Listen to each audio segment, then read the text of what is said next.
Tonight on Hunter. It's the third time this week you've called. Is your lady still running around with that other guy? You won't bother us again. Phil Beeman was murdered last night. Why would anyone want to hurt him? Any man that Lyle believes she's intimate with could be a target. I'll be the new man in her life. He'll come for me, Charlie.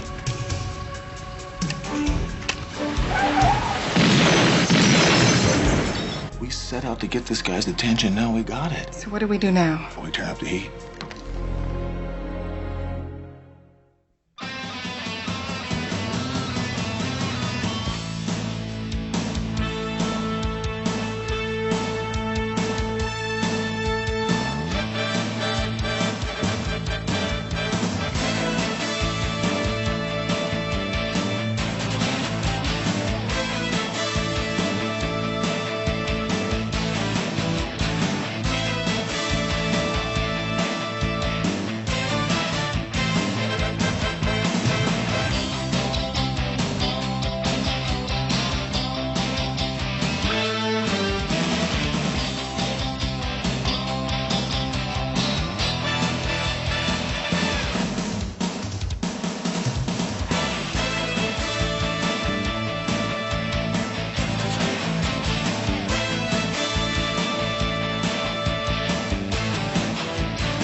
I know.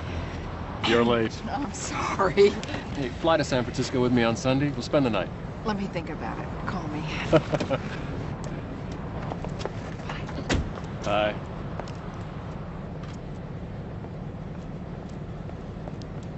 Okay, Kate will be with you soon. I hope. Oh, how nice of you to join me. Phil again? Oh, this must be serious, huh? There's only one thing I'm serious about. Right. Radio is your life. And now, your lady of the night, Kate Lawson with Mail Call. Hi, this is Kate. Your Kate. It's exactly 9 p.m. and I'll be with you, only you, until midnight on KOXO 94.2 on your FM dial. This is Mail Call, the only show in L.A. for you fellas out there who have no one else to talk to. The lights are low. No, the mood is perfect. Let's see, why don't we start with Michael from Santa Monica. Hi, Mike. Mike's not my real name, Kate. I'm afraid my wife will find out I called, and I don't want to hurt her. Oh, maybe we shouldn't be meeting like this. Seriously, Kate, I have a terrible problem. Oh, I'm sorry, Mike. Let's talk about it. Kate, my wife is a clean fanatic. She takes care of the house to a fault. Everything is spotless. You can eat off the kitchen floor. When I smoke, she's right there with a cloth, cleaning out the ashtray. When I drop a newspaper on the floor, she's right there to pick it up and arrange it neatly on the coffee table. She's always vacuuming, and I can't watch TV. It's driving me crazy. You love her, don't you? Of course I do, but I want her to relax a little and let me be comfortable in my own home. Well, that's what you've got to tell her. If you want things to change, you're going to have to talk it out. And you'll see it'll all work out. Well, Kate, if you think so, I'll give it a try. Good night. It's exactly 9:57, 3 minutes away from a station break, but enough time to squeeze in one brief call. Lyle, it's the third time this week you've called. Is your lady still running around with that other guy? No, not anymore, Kate. Well, that's good news. So you took my advice and had it out with her? Well, I had it out with him. You didn't do anything foolish, I hope. No, I did the right thing, Kate. You won't bother us again. Well, glad it all worked out. Thanks for calling. It's 10 p.m. and we'll pause for a station break and be right back. This is station KOXO. Lou, that guy is weird. If he ever calls again, don't log him in.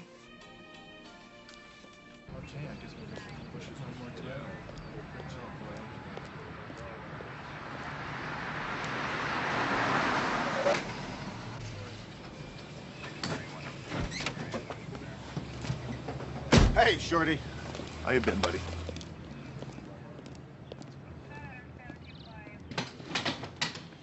Has he left yet? Just a second. Well, no, it's not that, Irv. I just need some sort of ETA. Yeah, I'll hold it. Thank you. That's great. There's a reward for you in heaven. I'm going to need that information right away, okay? So I'll wait for it. How you doing? Well, the victim's name is Phil Beeman, some kind of an advertising executive. Neighbor said he was a real nice guy. Yeah, well, someone didn't think so. Did you find the murder weapon? No, but I might have found something a little more interesting. I have to have forensics check it out, but I think I might have found powder traces on that phone. You mean the killer shoots a guy at close range with a shotgun and sits down at his table and uses his telephone? Yeah, maybe. I checked with the telephone company. They said that the last call that was made from this line was made at exactly 9:57. What'd he call? This you're not going to believe.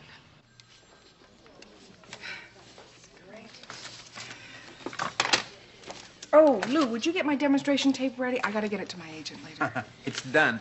Your agent's gonna love it. Sergeants McCall and Hunter are here? Oh, right. Yeah, send him in. Hi. Hi. Sergeant McCall. Kate. Sergeant Hunter? Hi. How are you? This is my engineer, Lou. Lou? How you doing? I'll just talk to you later, Kate. Could you stick around? Yeah, sure. Yeah, appreciate it, thanks. What's this about? We're investigating a homicide. A Mr. Phil Beeman was murdered last night. Phil? Dead? Oh, my God. Oh, my God. You knew him? Oh, we dated for a few weeks. He dropped me off at the station last night after dinner. Why would anyone want to hurt him? We've confirmed that the killer called your show from Mr. Beeman's home.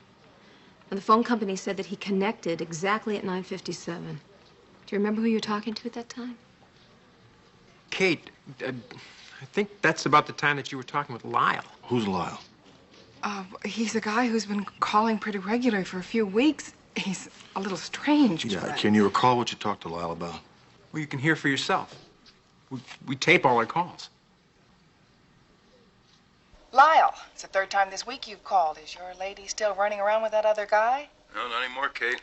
Well, that's good news. So you took my advice and had it out with her? Well, I had it out with him. You didn't do anything foolish, I hope. No, I did the right thing, Kate. You won't bother us again. Well, glad it all worked out. Thanks for calling. Can I listen to the tapes of his earlier calls? I gotta dig them out of the library. All right, let's go do that right now, okay?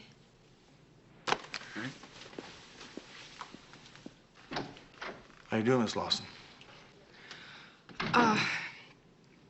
You know, I admit he may be a little bent, but why would he kill Phil? Oh, jealousy, perhaps. How do you figure that?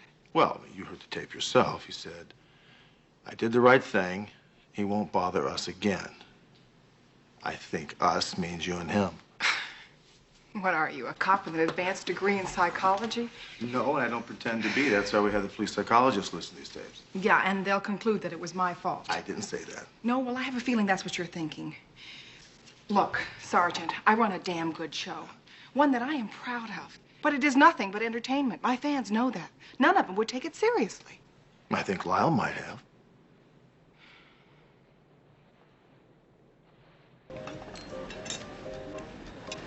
But, Marty, what if the police are right?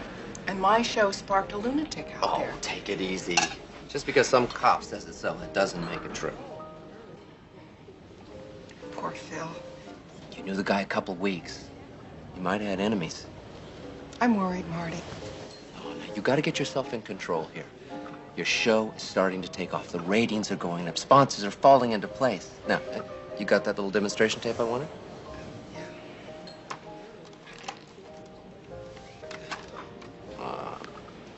I know just the sponsor is gonna love this. Katie, you gotta relax. This is gonna blow over. You can trust me. I'm more than your agent. I am your friend. Now, I got a lot of clients out there, but you are special, and that is why I love you the most.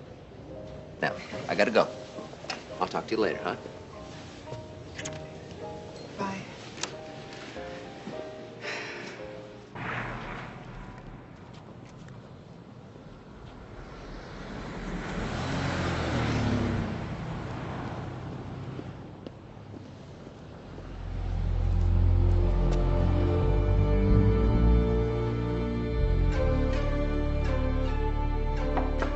Yeah, come in. Mr. Brill. Hi, Sergeant Hunter. Nice to meet you. Hi. This is Julie Hanley, our Director of Public Affairs. Miss Hanley, how are you? Fine. How are you? Nice to meet you. I gotta be honest with you. I have run radio stations for 15 years, and I've seen everything. This is a little hard to believe. That is, I know, I understand that. Isn't Kate Lawson supposed to be here? She'll be here. Okay. Well, you've both listened to the tapes, right? Yeah, and we'll do everything we can to help you. Good. Ray, I'm sorry I'm late. I had lunch with my agent. Miss Lawson. Hi. Please, go ahead. Okay. We're going to set up a technician here at the station to monitor all the phone calls that come into your radio show. Well, I presume if this man calls, you're going to trace it. That's the idea. Now, Miss Lawson, if we're lucky enough to get this guy on the air, you think you can hold him on the line? And not Kate is a pro. She'll do fine. How do we handle the media? Well, we don't. This is police business. Hold on a second. We have a news organization here. This is our story. This is a murder investigation. If the press gets a hold of this, we'll have absolutely no chance of catching our killer. Well, if he is a killer. Ray, this could be a major story. Yes, and when it's resolved, we'll cover it. Sergeant Hunter's right. This is police business. Thank you. Hunter? Excuse me. Yeah. Dr. Pike listened to the tapes. He feels that Kate Lawson can definitely establish a sense of intimacy with her listeners. Now, in this case, maybe Lyle feels that he's the only one that she's talking to. Now, here's the clincher. The doctor says that any man that Lyle believes she's intimate with could be a target. Really? Good work. Thank you. Miss Lawson, did you say that you had lunch with your agent this afternoon? Mm-hmm, that's right. Do you have a phone number I might be able to call?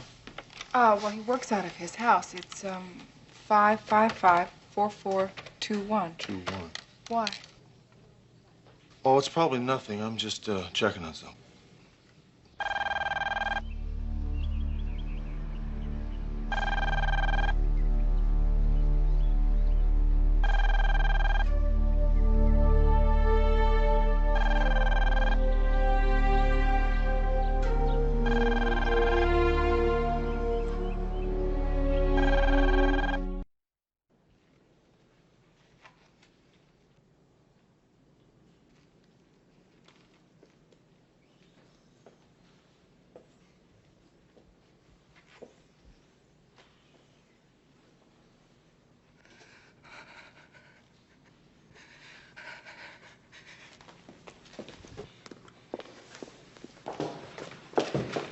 Miss Lawson. Not now, please. Look, I'm afraid it's gonna have to be now. All right. You were right, and I was wrong. But two men that I cared for are dead, and it's because of me. Do you have any idea how that makes me feel? Look, I can imagine how it must make you feel, Miss Lawson, but believe me, you're not responsible for their deaths. Well, that is easy for you to say, but it is my talking on the air that caused these men to die. Okay. Then let's do something about it.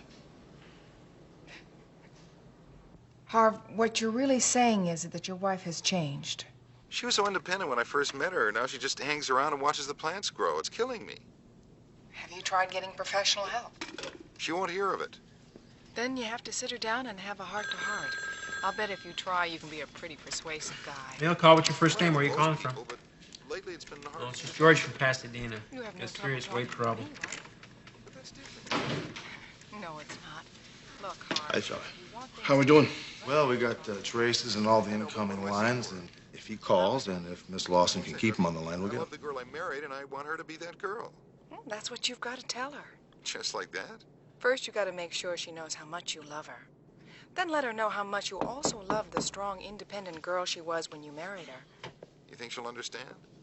I think all she needs is for a strong... Okay, I'm sorry I'm late. If the boss chews us out, you can blame it on me. Doesn't matter, I want to hear the last Kate, I'm bit of really this gonna anyway. try. Thanks for being there when I need you. Goodbye. That was Harvey, who, if he's persistent, will win back the girl of his dreams. This Don't is you ever Kate. get tired I'll of be back listening to after her? this news break. I love her. He wanted to show his interest in claims made by environmentalists that the power plant ought never to Oh, boy, I could use some of that. Black. Coming up. Oh, I'm not exactly burning up the airways tonight, am I? You're doing fine, Miss Lawson. Just keep up the good work. It's Kate. And I owe you an apology. How's that? Well, for doubting that Lyle killed Phil and my agent Marty. It's called denial. I kept thinking that it would go away. You understand that? Sure. Forget it. Kate, you okay? Yeah, I'm hanging in there. You know Sergeant Hunter? Sure. Kate, your story could go national in a minute. But it's not going to go national in a minute, is it, Kate? And I think you ought to be concerned less with your ratings. I resent that. Julie, just drop it. I mean, if the sergeant says no press, then that's it, okay? Anything you say, Kate. I appreciate very much your help with that. Yeah. Well, I gotta get back on. Mail call. What's your name? Where are you calling from? Hold on a second there, Lyle. Okay, just be patient, Lyle. As soon as we come out of the news, I'll put you on, okay? It's calling from Silver Lake. Put them on hold as long as you can. Hey, just be natural. Good luck. Ralph. I'm working it. The news is wrapping. You want me to put somebody else on now? No, just wait a minute. That about wraps it up for the news headlines this hour. Well, get it. The news is almost up. Put them through. Go ahead. And now it's back to Our Lady of the Night, Kate Lawson, and mail call. Hi, this is Kate, and we're back with you for another full hour. And our first caller is Lyle. Hi, Kate. You sound awfully chipper, Lyle. I guess everything's okay with you and your girlfriend. Well, there was some creep who hit on her today, but I took care of it. You still there, Kate? Of course I am, Lyle. You know, you never told me very much about your lady. What's she like? Oh, she's everything. Beautiful, intelligent, honest. I got it. She sounds really special. Jackie Service 6, 630. I do anything Armacost to protect her. Court. You love her that much? You know I do. You know, Lyle, I don't even know her name. Quit kidding me, Kate. Of course you do. No, I don't. I have to go back to work now. I'll call you tomorrow. Tomorrow's my day off. Doesn't matter. You have been listening to Our Lady of the Night, Kate Lawson, and mail call. Back after this brief I'm sorry, I just blew You know it. what I'm did. We got the trace. Yeah? You did a great job. Our people should be there by now.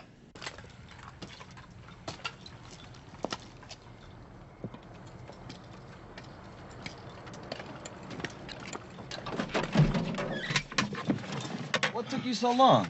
Called a friend. You should have ordered a pizza while you were at it.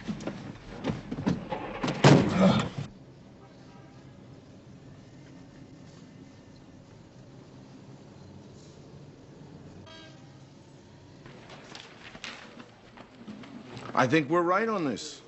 If Lyle could connect up with that garage, he's probably working for Oceanside Telephone. Oh, boy, that's like looking for a needle in a haystack. 500 needles to be exact. Here's a list of all the people who work in the area. Jeez, Maurice.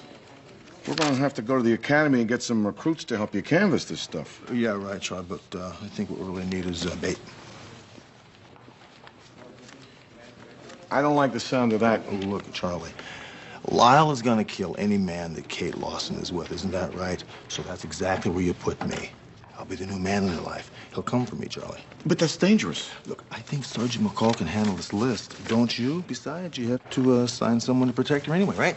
And it might as well be you, right? I'm only kidding. Lighten up. Captain, I happen to think he's right. Yeah, see, there you go. I know. I still don't like it.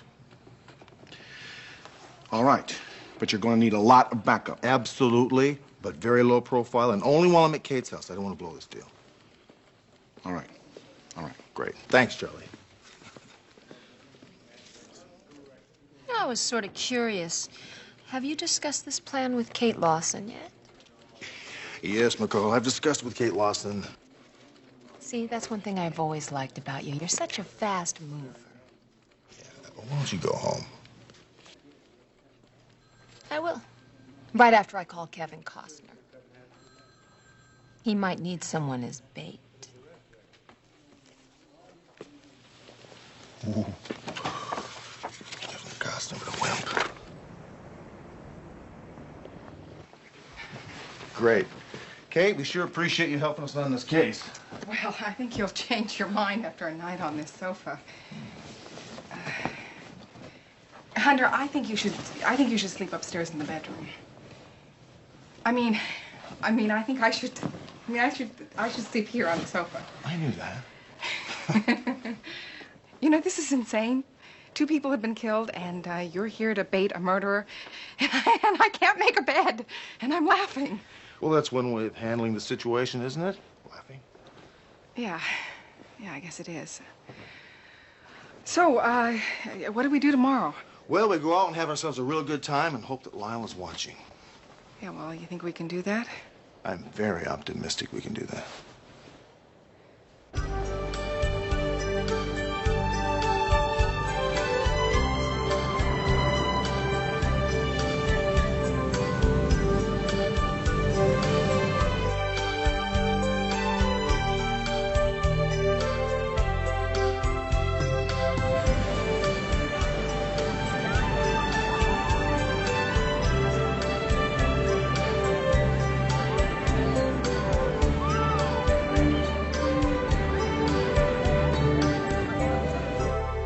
Pretty funny, you know that. Why? Well, we come to a real nice fancy restaurant. You order a hamburger. Oh. I'm a junk food fanatic. In my business, a hamburger is considered a staple. Fast food lane, huh? Yeah. I had a great day today. I did too, thank you. Thank you. I haven't had so much fun in a long time. Mm-hmm. And with a cop, no less. Well, you know, cops are people too. Yeah, I found that out. You know, this morning we were walking along the beach there. You started to tell me about Phil Beeman. Phil was a sweet guy. I think he knew that it was never going to be serious. He was the kind of man who would have tried to change me because he wanted a real relationship. And you don't? Well, I'd love one day, but not now. It's just not in the cards. My career is the most important thing to me right now. Isn't yours? Yeah, but I don't rule out relationships. Well, I don't either. It's just that, there are just certain things that I've got to do. I've spent 10 years of my life working my way into LA radio. Did you know that I was rockin' Morgana in Seattle? And Cajun Sally, the Bayou Blues Queen from a little town outside of New Orleans. And none other than Candy Smith from Butte, Montana. Candy Smith, give me a break. Yeah, well... So, who are you now? I'm Kate Lawson, and I am working the biggest radio market in the country with a chance of going all the way. At least I thought so until now. No, wait just a second, Kate. I told you everything is going to work out just fine. Believe me. Trust in me with that, okay? Besides, if things do hit the fan, you can always go back to Butte, Montana. Just don't use your real name. Let's get out of here. Let's, do this right, huh? Well, let's do this even better than right. Oh, all right. I got it. Okay.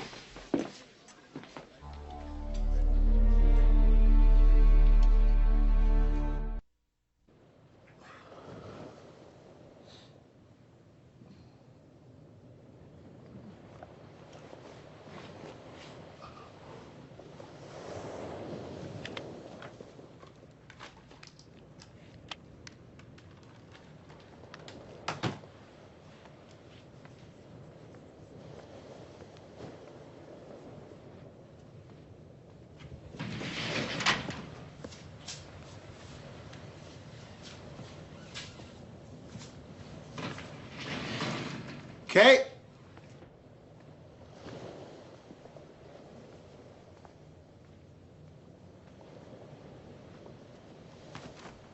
Kate?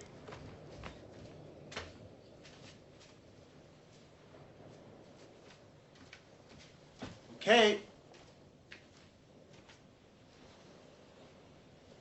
Good morning.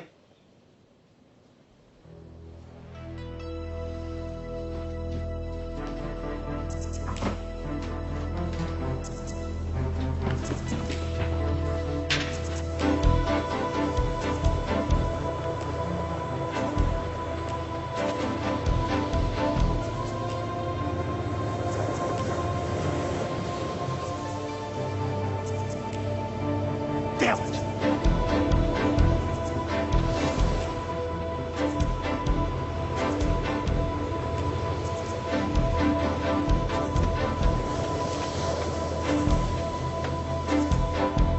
Hey! Hi! Where the hell you been? I went for a run. You went for a run? I told you, if you go anywhere, you go with me. Relax. You said yourself that I'm not the one in danger. You are. Yeah, well, don't do it again, okay?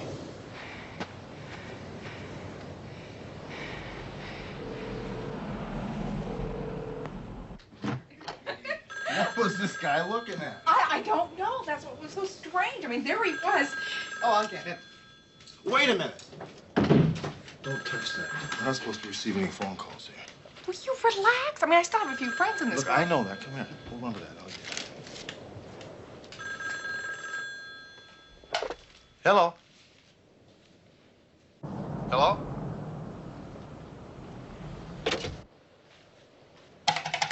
Hello? Oh, my God. It's him, isn't it? My phone is unlisted. How did he get my Now, number? just relax. No, I don't want to play this game anymore. Come here. Wait no. a minute. Wait. Don't cave in on me now. We set out to get this guy's attention. Now we got it. Look at me. It's working, huh? It's working. Okay. So what do we do now? Oh, hell, we turn up the heat. So what kind of woman are you looking for, Steve? Somebody special. She'd have to be beautiful, have a really nice personality. You know, I kind of hope she'd be just like you. If that's a proposal, I'm afraid I've got some bad news for you. I'm sort of spoken for. That figures. Just my luck. Well, I hope this jerk is worthy of you. Well, we're just in the getting acquainted stage, but, well, I can't complain. I'll bet he's not as good looking as I am. Oh, I don't know. He's, pretty cute. She write this script, or did you? Well, that's enough about me, Steve. Mail call is for you fellas out there. But I'll tell you this. If my fellow and I ever break up, why don't you give me a call and maybe we can work something out? That was Steve. This is Kate, and I'll be right back after a commercial. How'd I do? Captain Devane, you can call me anytime. That's from a professional. I don't know. Was I subtle enough? I'd go out with you. Mail call. What's your first name? Where are you calling from? Hang on, Lyle. We got a lot of calls waiting. Don't put him through. Wait a minute. We've got a trace going here. Charlie, the traces aren't going to work. Let's mix him up a little bit, irritate him. Maybe he'll come after me. Look, maybe this bait idea wasn't such a good one after all. Charlie, it is a good idea. Look, we don't have any other choice, do we? All right, go ahead. Great. Look, Lyle, I'm afraid Kate has too many calls waiting tonight. Why don't you try back in a couple of days?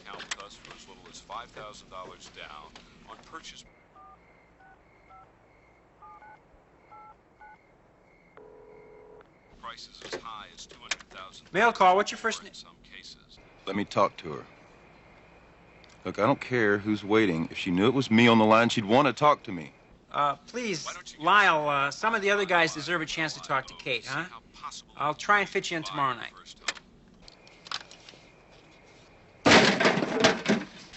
Oh, Hunter, it may be me that needs police protection tonight. Good job, Lou. Well done. Thanks. Charlie, I think it's time I took a little drive. All right, be careful. Forecast is about the same for the next day and the day after, and then we can expect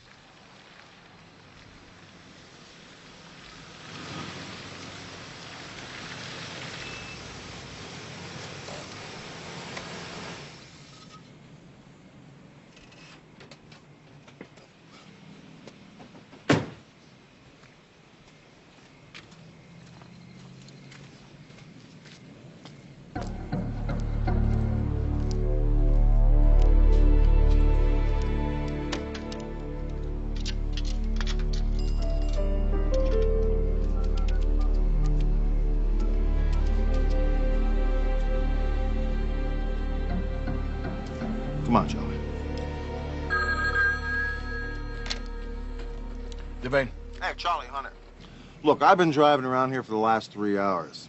This Lyle character's had plenty of opportunity to hit me. Well, it was worth a try, Rick.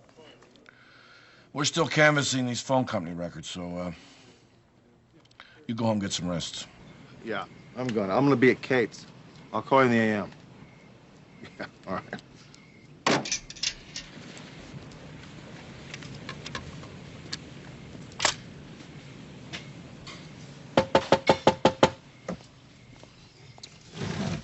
Easy on the glass, man. You might break it. Me 2 cheeseburgers with the works.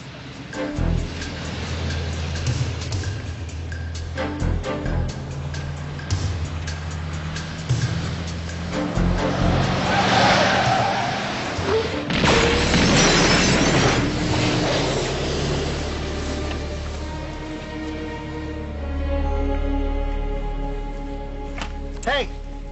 You all right? Yeah.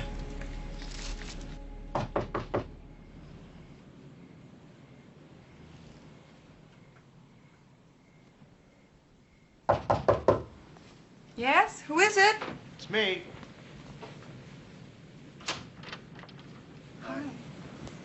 Well, I ran into good old Lyle at the hamburger stand tonight. Are you all right? Yeah, I'm all right. 2 cheeseburgers at the works, 2 French fries. You didn't. I did. You idiot. Yeah. Yeah.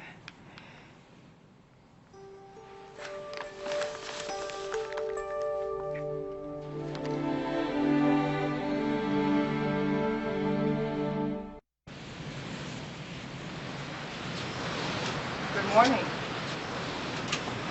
Good morning. Your coffee and newspapers. That's so sweet.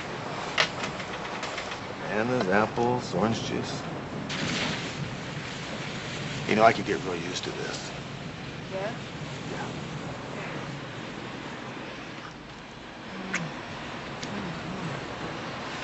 I hope so.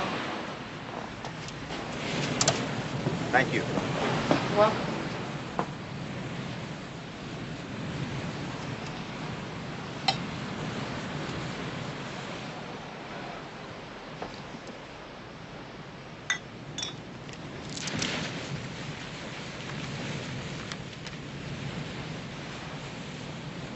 Kate!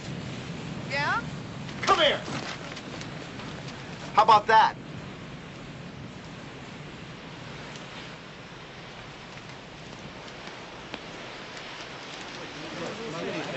Come on, Mr. Brill. Give us a break, huh? Hold it. I'll wait what's it. Hey, hold it. All right. Would you please?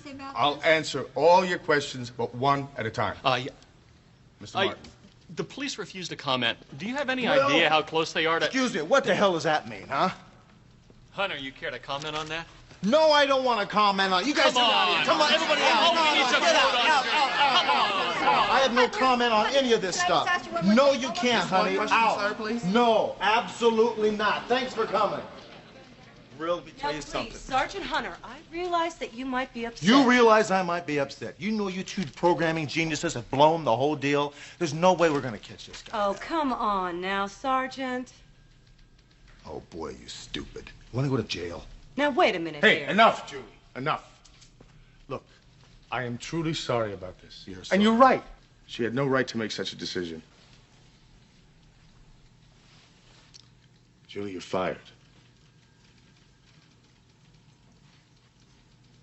You can't do that. Well, I'm afraid it's done. You bastard. You know what obstruction of justice is, Brill? Look, it's my fault. Yeah. Take your best shot.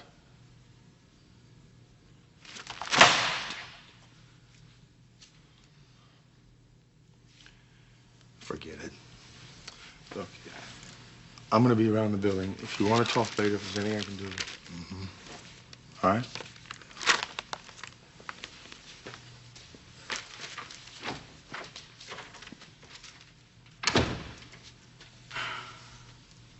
Rick, I'm sorry about all this.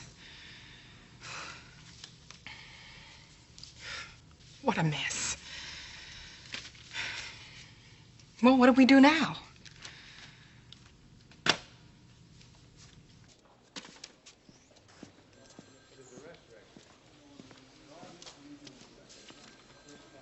How come you're not down at the station? Because I gotta figure out where to go with this case by the time I pick her up tonight. How's she doing? Oh, she's anxious. I mean, everybody's gonna call in that radio station and want to talk about Lyle. She'll probably have the highest ratings in the history of L.A. radio tonight. Not her fault. No, I know that.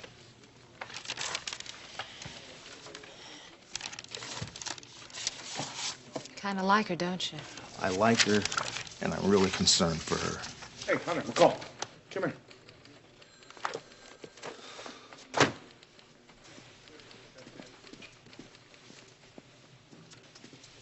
I can't believe it. I've Listen been to asking this. myself, how could you do this to me? I don't know what you're talking about. I didn't do anything to you. Yes, you did. What do you want, Lyle? Just want everybody out there to know what you really are. You don't know how to love. Nobody could feel about you the way I did, and you betrayed me every time. Why is that, Lyle? Don't call me Lyle. My name is Gilbert. Gilbert Zacher, and I know the cops have been looking for me at the telephone company. Gilbert Zacher? Where's that telephone company employee list? I can tell you, nobody's gonna find me. I bet you want to kill me next, right? Be too easy. What do you mean? Means that I'm gonna kill myself. You'll have to live with that. It'll be your fault. You don't really mean that. Doesn't matter now. There's a Zacher we haven't checked out yet at 11023 Fillmore Avenue, North Hollywood. Let's get the hell out of here.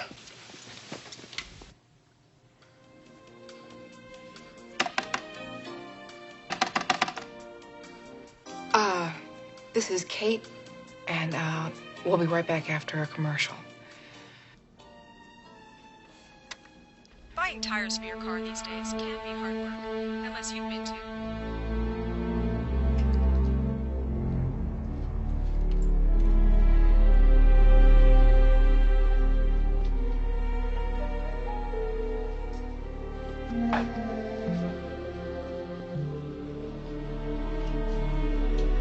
It's about time. I don't want to be late for work again.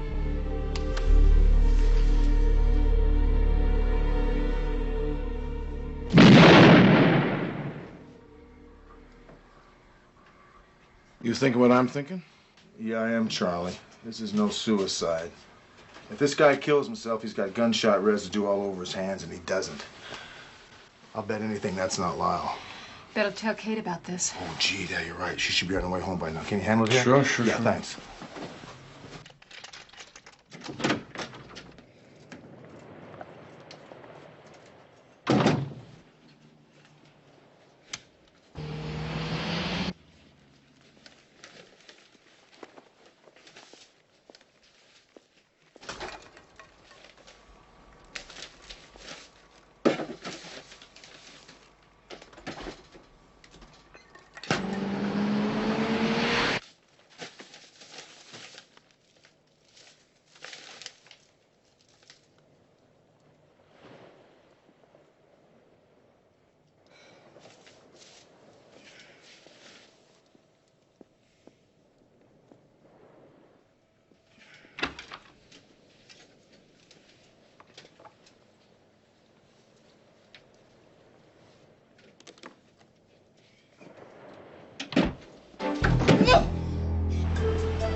Good evening, Sergeant Hunter.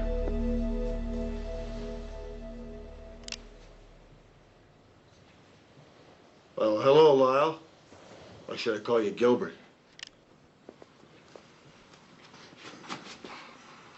Doesn't matter. I need to come for her. Kate, you all right? Say something to the sergeant. Rick, he's got a gun. Now, Lyle, I want you to put the gun down and let her go. You're under arrest. She can't love. If she can't love me, she ain't loving anybody. She has to die.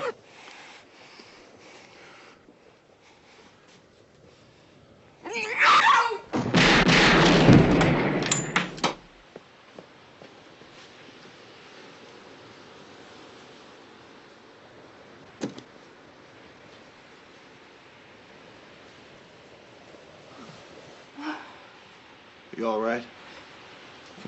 Huh? Yeah, it's all over with now. Come on. It's all over with. Oh,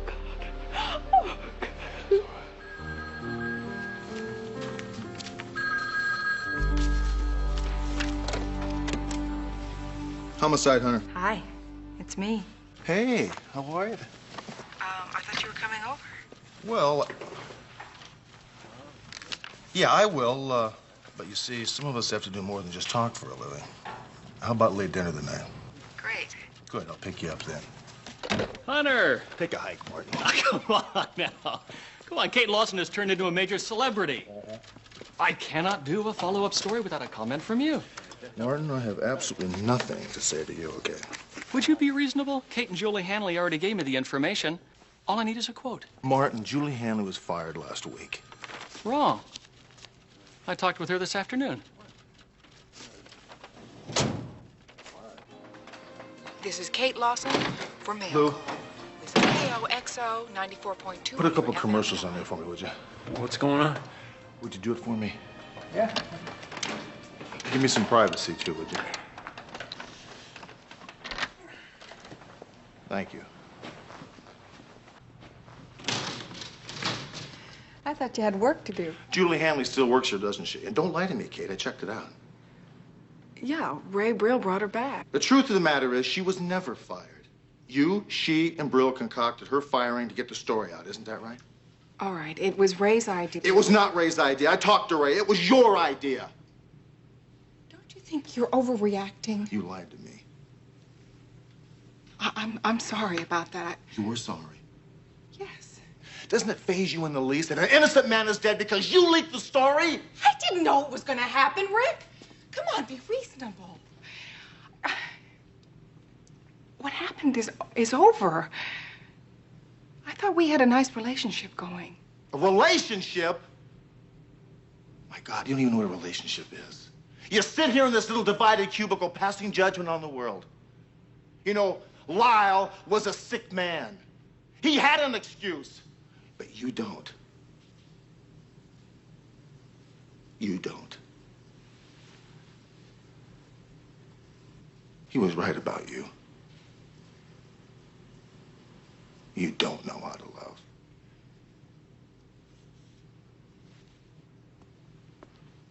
love. What the hell do you know about it? Don't talk to me about love. Haven't you heard? I'm the reigning expert on the subject.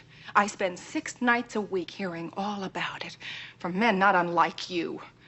And I have heard it all. And you know, one way or another, you men are all the same.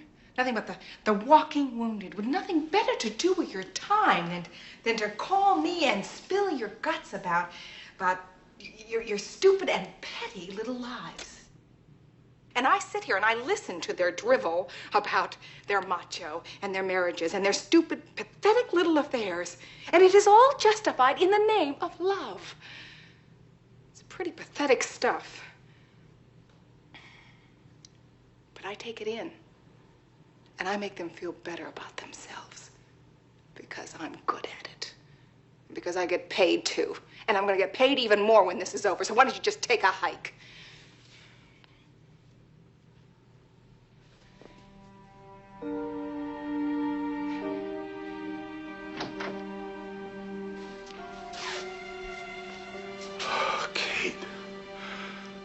stuff happened.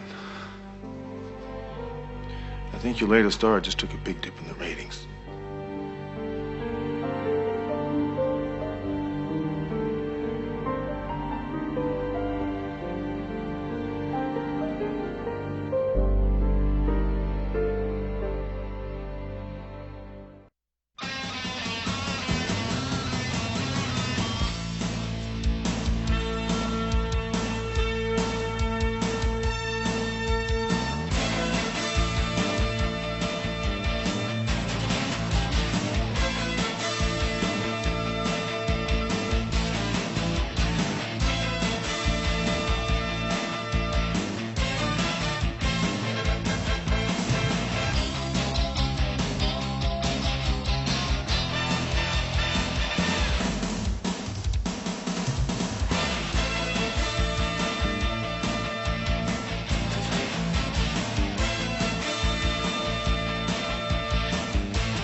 Tonight on Hunter.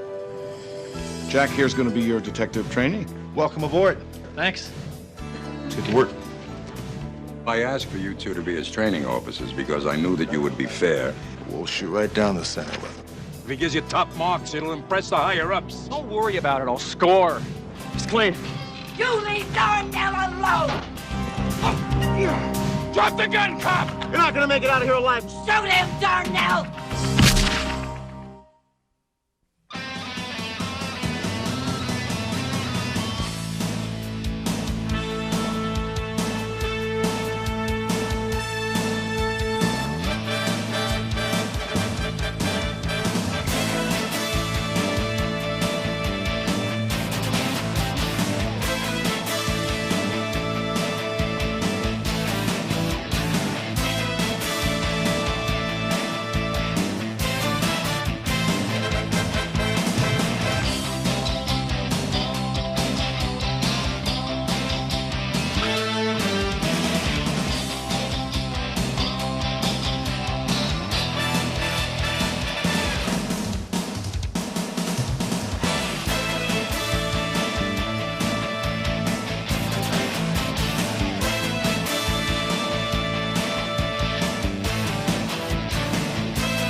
You're dead!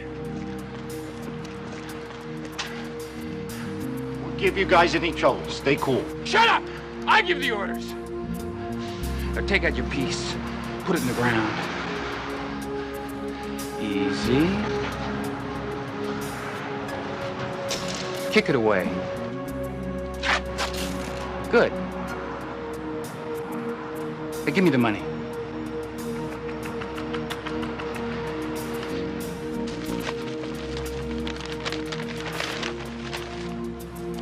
Toss it.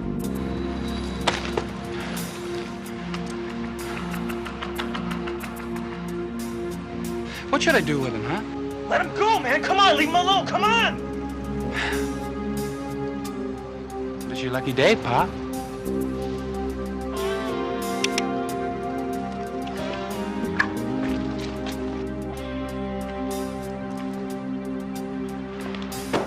Surprise.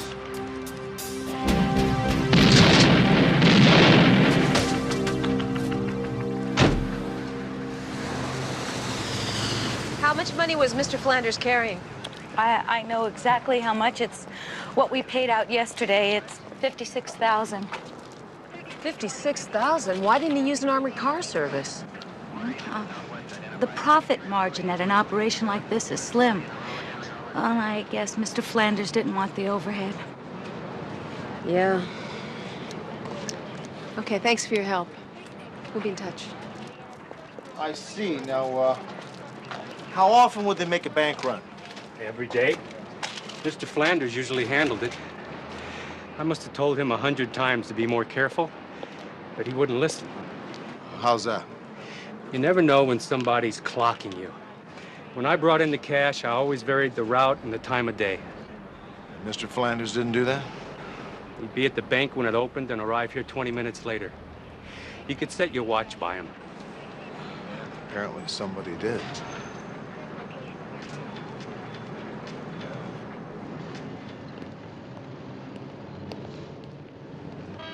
Hey, Hunter! Come here a second.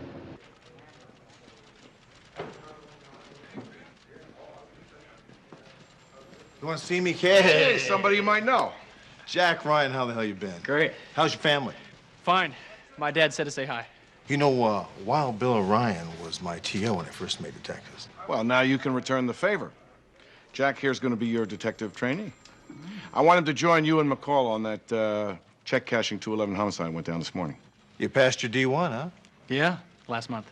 Passed with flying colors. Look at that. Fantastic. Let's see here. Okay, graduated from the academy. Top marks, well, we knew that. Worked narcotics, bookmaking, South End Vice, huh? Racked up a great record with surveillance unit, Jack. Very impressive. Now, does McCall know that he'll be working with us? Oh, yeah, sure. Fantastic. Well, welcome aboard. Thanks. You'll probably want to see the Flanders file. Yeah. So, you got anything new on that?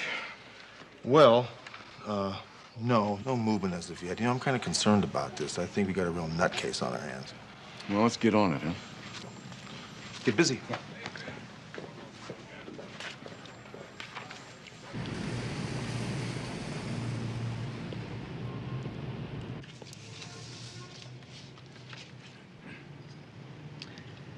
I'm sorry, sir. I'm going to need another piece of ID. What's the matter? My license not good enough? I need 2 IDs with your current address. The check's only $25. What's the big deal? I'm sorry, sir. There's nothing I can do. Yeah, well, I want to talk to the manager. He'll only tell you the same thing. I don't care. I want to hear it for myself. Go get him.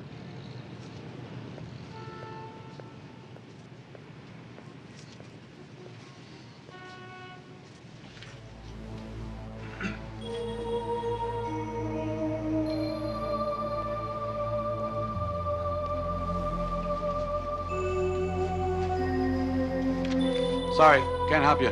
Need the proper ID. Thanks a lot, pal.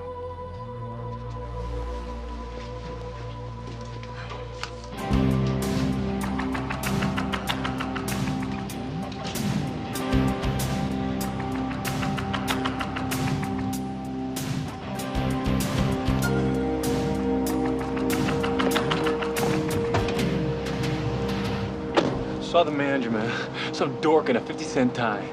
I'll give him a new one in the morning. Hey, man. No killing this time. You worry too much, man.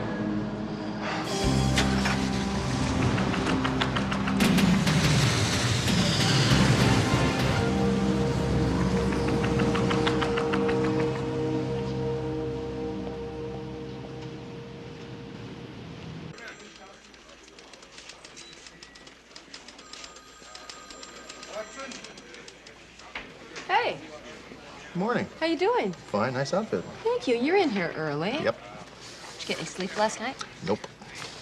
Was it, Angelita? Yes, it was. The flamingo girl? Yes, it was.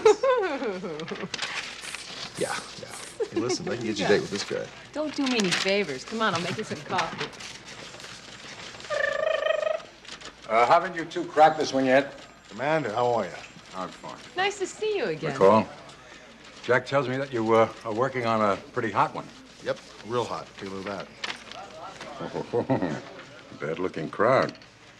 Has Jack been helping you with this? Yeah, he is. He's pretty good, too. Well, you know, I asked for you two to be his training officers because I knew that you would be fair and not give him any slack just because I'm his father. We'll shoot right down the center with him. Thanks, I counted on that. Anyway, the kid's sharp and he's got a lot of potential. Well, we'll see. Thanks. Anyway, good luck with the case. Thanks for coming down. See you later. Bye.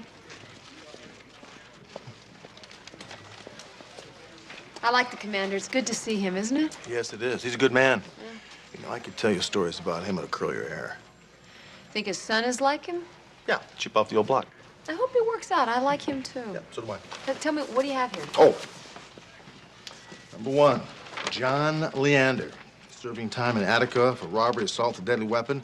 Presently serving a life sentence in Mississippi State Penitentiary. Now, here's the one I want to set you up with. Don't do me any favors. Otis Smith, wanted in 5 states for robbery and murder. All convenience stores up and down the Pacific coast. But here's the real interesting one. Darnell Nickens, presently on parole in Los Angeles, serving time for murder and robbery. 12 counts of assault. Now look at the weapons of choice. Pump shotgun. That's real interesting, isn't it? Yeah. Homicide, McCall. Thanks, we'll be right there. Another check cashing robbery, shooting involved, Quentin near Beverly.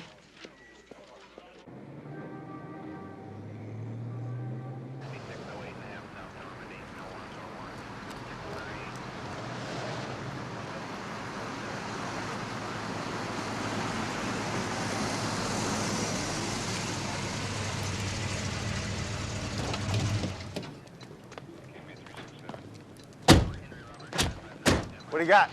Victim was Juan Martinez. He owned the place. Got hit coming back from the bank. 12 gauge, double aught. Any witnesses? A woman inside heard the shots and saw a dark van take off. Didn't catch the plate number, but she did see 2 men. Well, there's more than one of them? Yeah, but she never saw their faces. Okay, thank you. I'll need your notes before you go. Okay.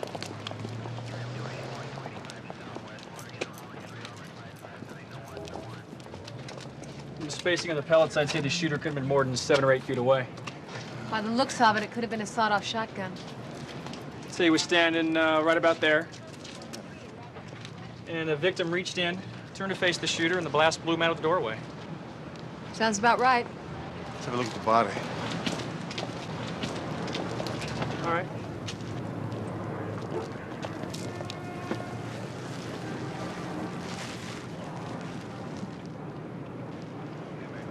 Well, you were right about how close that shooter was. Check out the powder marks.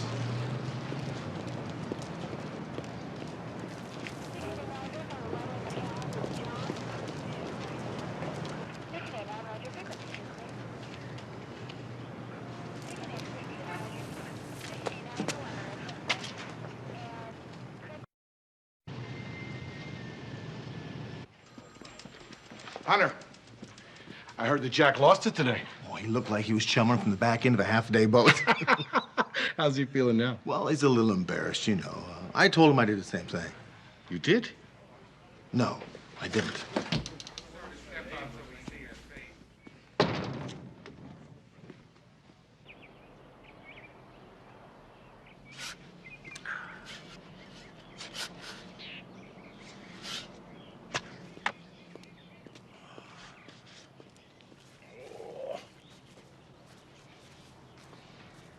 Hi, Dad.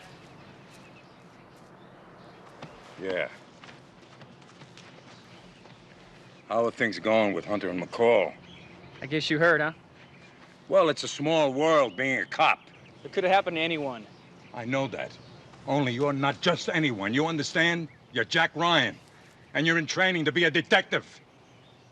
Which means everyone is going to be watching you from now on. I know that. I understand all that. You know, the department is full of bright and aggressive guys. Only the best make it in the ranks. You gotta outscore them. You know, don't think because you're my son you're a shoo-in. Dad, I never used our relationship to promote myself. I've always made it on my own merits. Which is why I put you with Hunter. He's tough, and if he gives you top marks, it'll impress the higher-ups. Believe me, it counts. Everything counts. Don't worry about it. I'll score. I know my stuff. I'm as good a cop as anyone on the force. Okay, you two, break it up. No more cop talk, please. I'm sorry if I sounded like I was getting on your case. You're a champ. You're gonna do great. Don't you have time for a swim? Not right now, Mom. Well, please stay for lunch. I gotta get back to work. I'll see you later. Jack, give him hell. Daryl, stop pushing him so hard. I'm just giving him a little advice. That was more than advice, and you know it. Linda. When are you gonna learn? He's not Billy.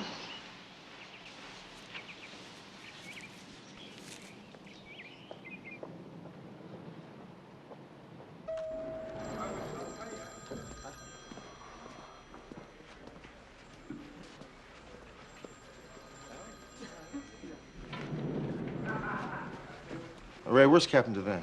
Well, he was headed for the motor pool, but it's lunchtime. You might try the lunchroom first. Lunchroom? He's on a diet, isn't he?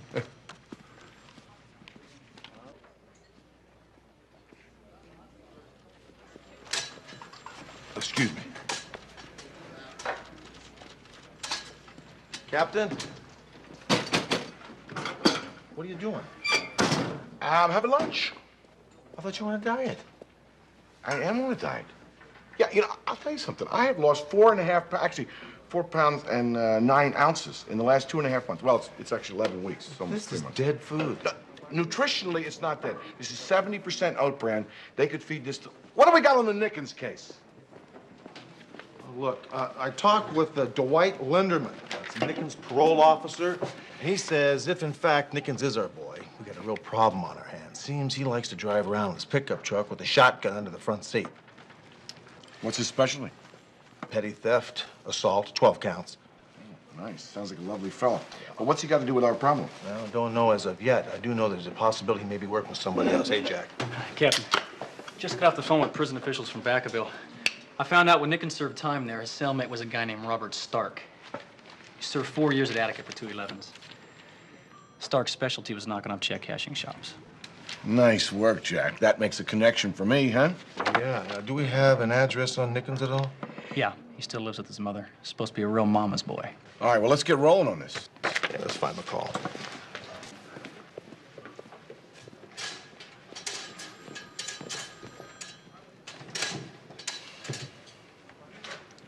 Dead food.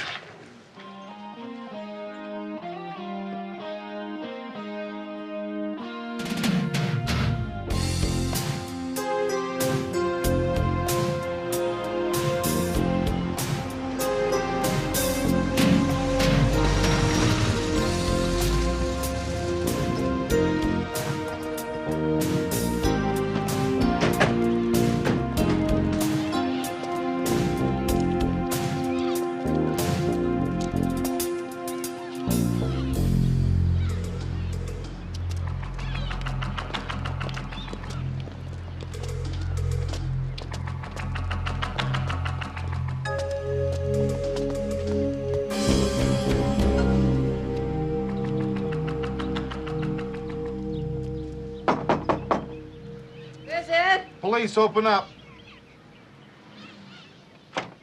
What do you want? Looking for Darnell Nickens. We have a warrant to search the premises. Go to hell.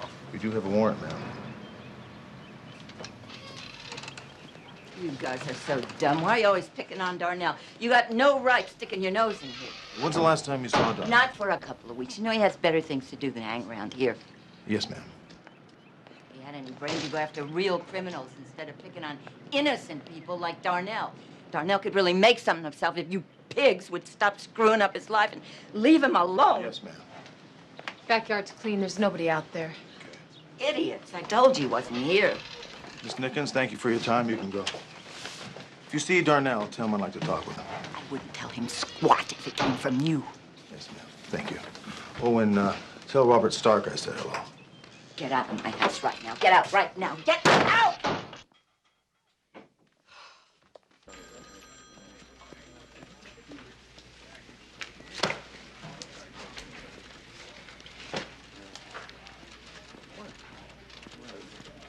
Okay. Thank you for your help. Yes, we'll be in touch. We have put a bulletin out to every check cashing shop in Los Angeles. Zip. It's like Nickens and Stark have disappeared off the face of the earth. Maybe they left the area, huh? I don't know. We're betting on the fact that Mrs. Nickens is probably lying through her teeth. He's got to show up at her house sooner or later. We got that covered? Yeah, Hunter and Jack are on the day shift. All right, well, let me know if anything breaks. Will do.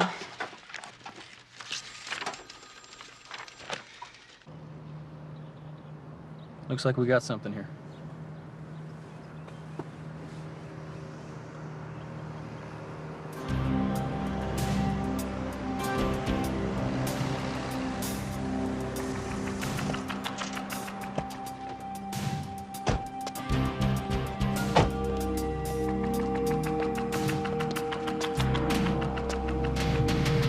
Nickens even has flowers for his mom.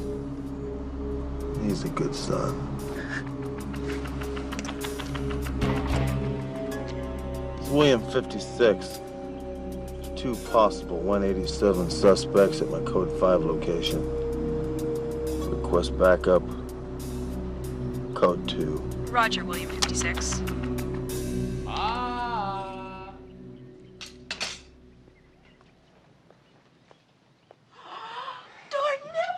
Doing here? Came by to see you, Ma. Oh, darling. I brought you a present. Oh. For my best girl. Oh, Darnell, these are beautiful. You shouldn't do that, but thank you. You're such a pussy cat. Oh, the cops were here, Darnell. Hey, let's get out of here. Did they give you any trouble? Push me around, you know how cops are. Come on, let's split. Are you okay? Be all right. Don't worry, Ma. Okay? I'll be back.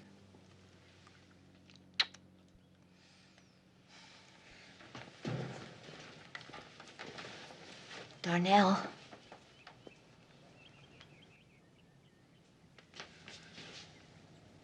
I love you, Ma. You better go. They're leaving. What about backup? William 56 or 187 suspects are rabbiting. We're going in. 1 Adam 27. 187 suspects are leaving Code 5 location. What is your ETA? 1 Adam 27. ETA approximately 3 minutes.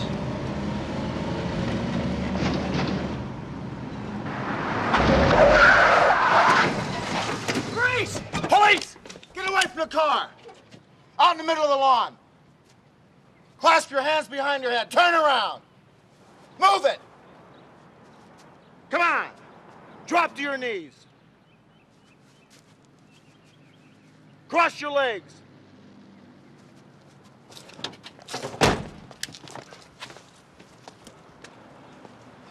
All right, go ahead. I got him. Hey, you the one who, pushed my mom? Shut up. Yeah, man, yeah. You do it again and I'll kill you. Yeah, right. He's clean. Hook him up. You leave Darnell alone! Don't even think about it. Drop the gun, cop! That's not gonna happen, Nickens. Shoot him, Darnell! Shut up, Mrs. Nickens, and sit on the porch. Hey, you don't tell her what to do! You're not gonna make it out of here alive, Nickens. Drop the gun. No?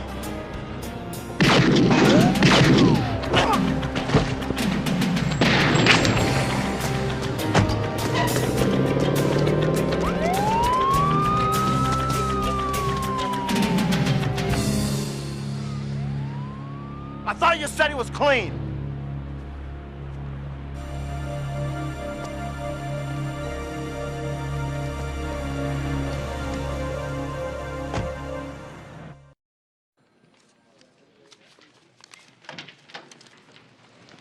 Charlie? Come in here.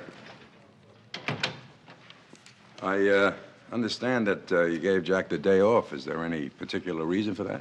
Well, there was a little trouble in the field. We thought maybe he could use the time to get himself back together. Well, he doesn't need it. He should be here doing his job. Now, you mean to tell me that a guy makes a little mistake and you bench him? Well, Commander, it was more than just a little mistake. Oh, come on. Are you telling me that you never messed up?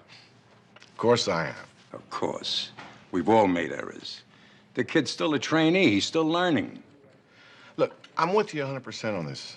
I really am. But maybe it could be that Jack's just not quite ready for Central Detectives yet. That's ridiculous. He's as ready as anyone I know. His record is flawless. The record's one thing. The streets are something else. You know that. Maybe he just needs a little more seasoning. You know, Jack's had some of the toughest assignments in this city, and he's aced all of them. He's a good cop, and I want him in Central.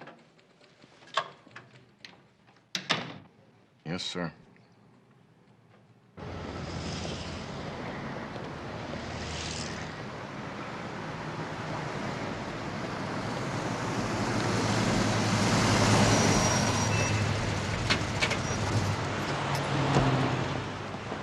Hey, John. Hey, Hunter, how you doing? What's happening, brother? Hey, listen, I want to ask you a couple of questions about Jack Ryan. Won't get me in trouble, will they? No. You were partnered with him for a while, weren't you? That's right. Well, how was it? How did he do? He's fine. I wrote his evaluation. Find it in his jacket. Yeah, I read the jacket. I'd like to know what you didn't put in that report. Look, I'm partnered with the kid right now. There's a couple things about him that bother me.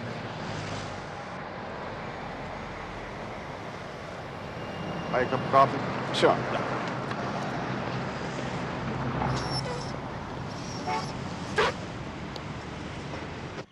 Yeah, well, I told you, it wasn't going to be easy out there.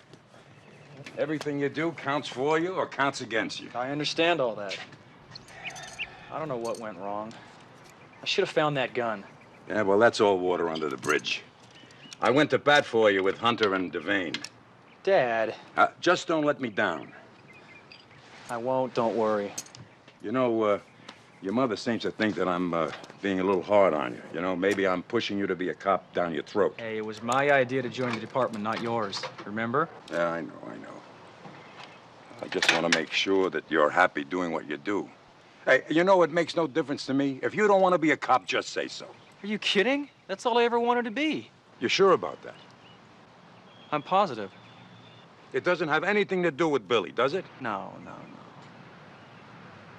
I didn't tell you this at the time, but I wanted to be a cop long before Billy was killed.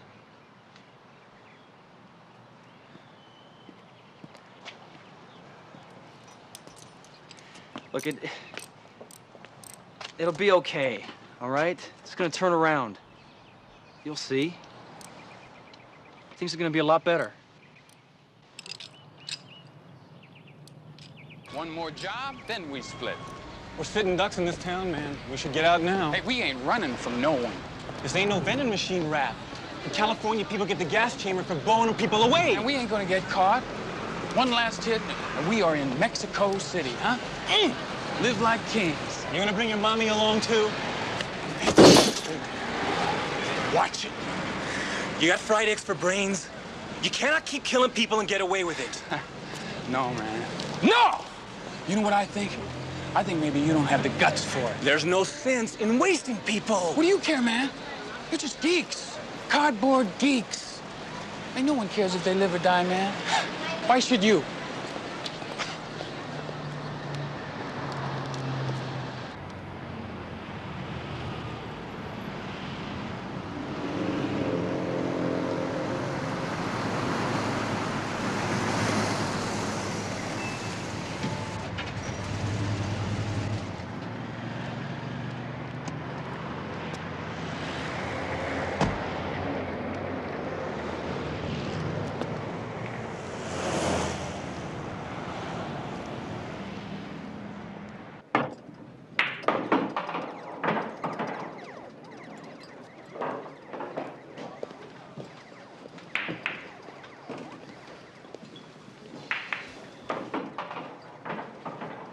What are you doing here? I heard this was a hangout of yours. Oh, you did, huh? What, have you been going to school on me or something? I've been doing some checking up on you, Jack. Oh, no yeah? thanks. This morning isn't the first time that happened to you, is it? Look, I've never missed a gun during a frisk. That's not what I'm talking about, Jack. It's your behavior. You seem to freeze up under stressful situations. I don't know what you're talking about. It's happened before, hasn't it? That's bull! If I freeze up, how come it's not on my record, huh? Because your superiors give you top marks to get you out of their division so they don't have to monkey around with your father. You really have to do a hatchet job. You know that's not true, Jack. I can handle this job as well as anyone, and you know it. If I thought that, I wouldn't be here. Fine, fine. If you got doubts about me, put it in my record. Otherwise, back off and let me do my job.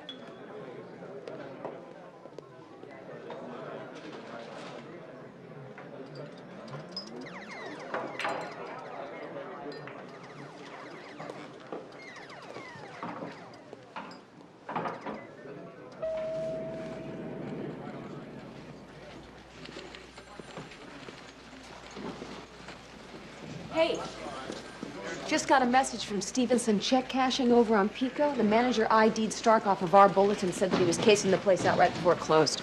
Well, good. Let's make sure he's not alone.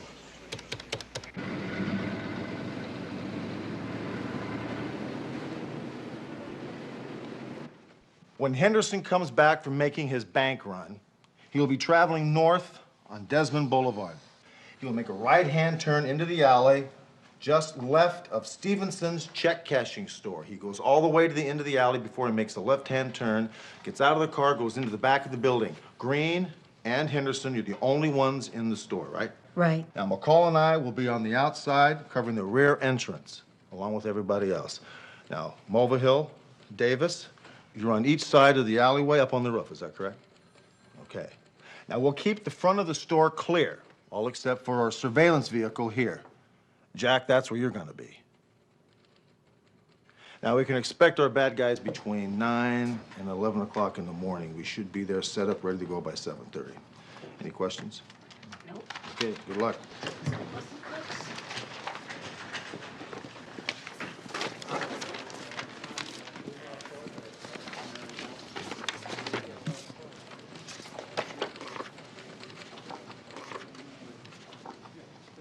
Take a look at your desk. Yeah, I don't think Jack liked the idea of being surveillance. Nope. I think it's the safest place for him. And for us. Why don't you go take care of it now, huh? Get it over with. Yeah, you're probably right.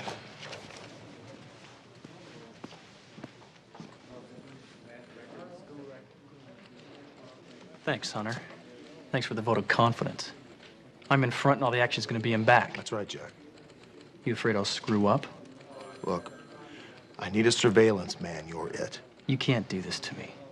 You know I'm better than that. That's a matter of opinion now, isn't it? Can't you just forget what happened this morning?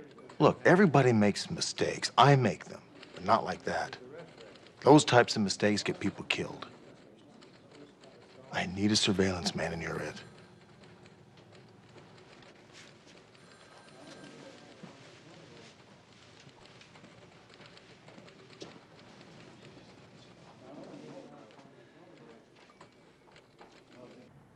Why wasn't I told about this? I'm his mother. I have a right to know.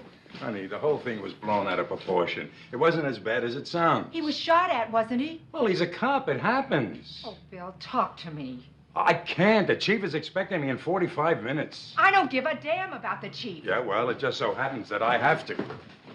You're putting too much pressure on Jack. You can't force him to be something he's not. Honey, listen, I had a talk with Jack, and I even gave him an out. He said he wants to be a cop. Well, what do you expect?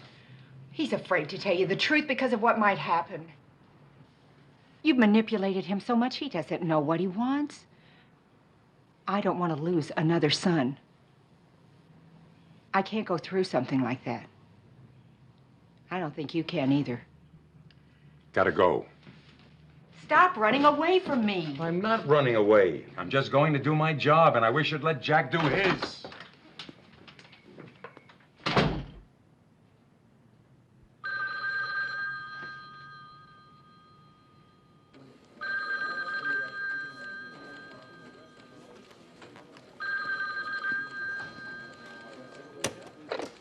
Hunter homicide. Hi. Well, yeah, I know where it's at.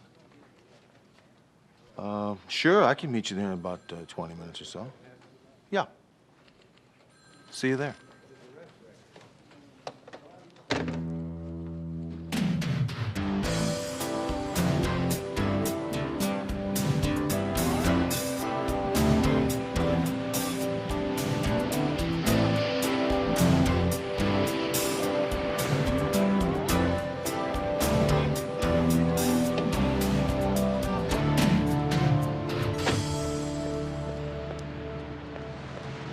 Hi, Linda.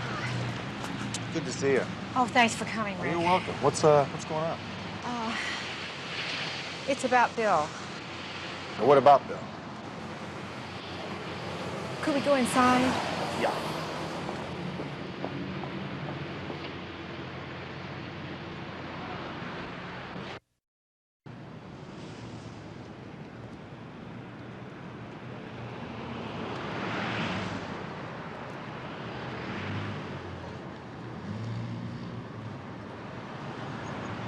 Brian, anything stirring? No, we're clear in the front of the building. Wait one.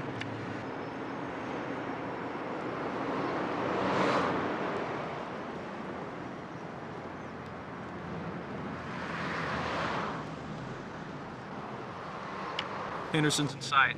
Arrive at your location in 10 seconds. Copy that, Green. Copy that, and I'm ready.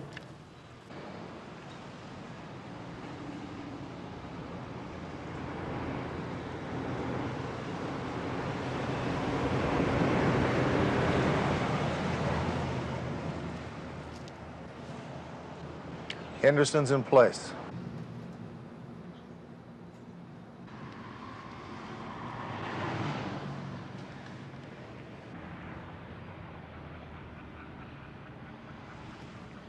I don't know if these guys are gonna show or not.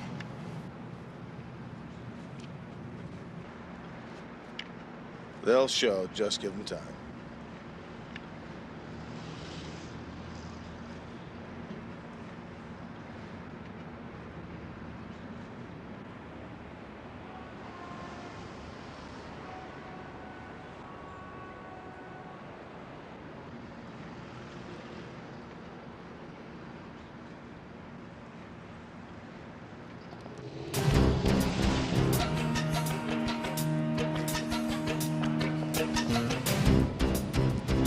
I have in sight 2 men in a light-colored station wagon.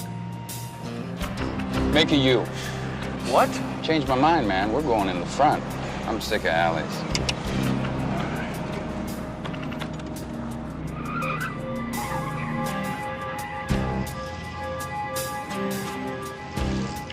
They made a U-turn, stopped in front. All right, everybody hold your positions. You got that? It's them. Jack, hold your position. Repeat, hold your position till we get around to the front.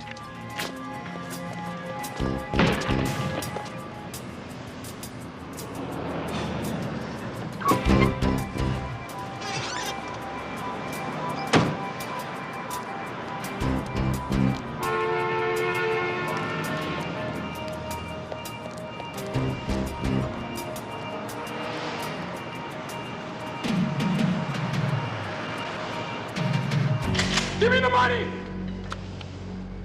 No! Okay, I'm trying to get Shut your mouth! Cops, man, we're made!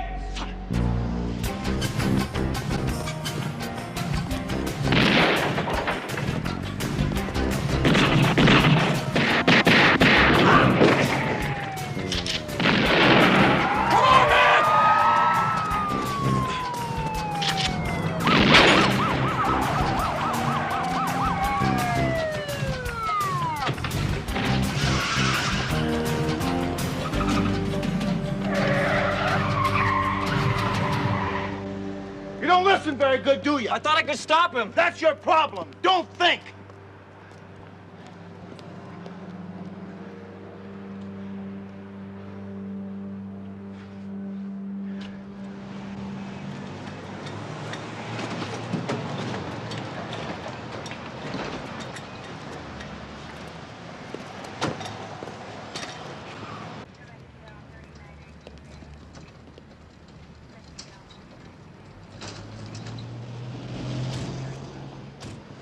Commander?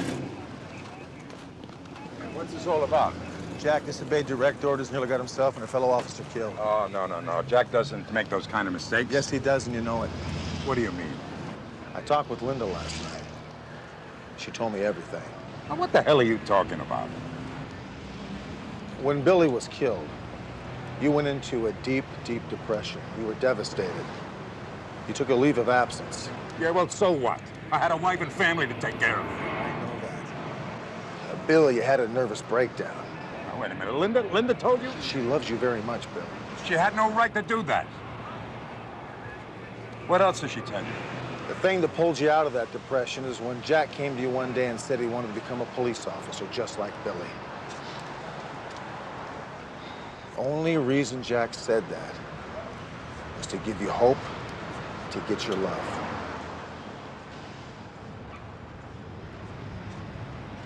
Hunter! Hunter! Jack just took off. I have an idea. I know where he's going. Wait a minute, I'm coming with you.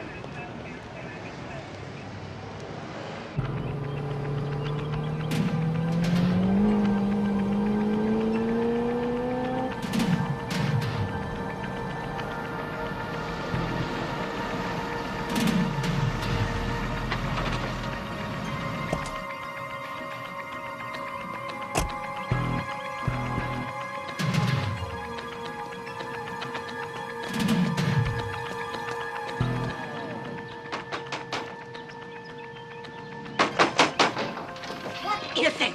Police. You have no right coming in here like that. Who do you think you are? You going somewhere? Palm Springs, I'm taking a vacation. You can't come in here like this. What gives you the right? Where's your son? I don't know where he is, and you get the hell out of here. Man, we just keep bumping into each other all over the place, huh? Why don't you move over there? Now!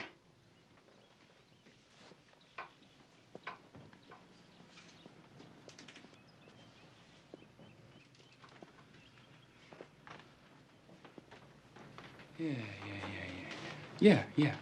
That's about it. Pushed me, Darnell. Yeah. Get his gun, Ma.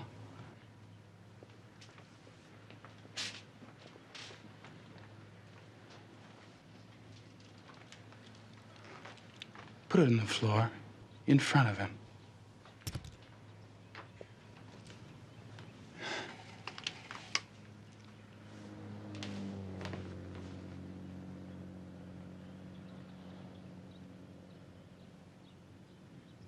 Go for it, man.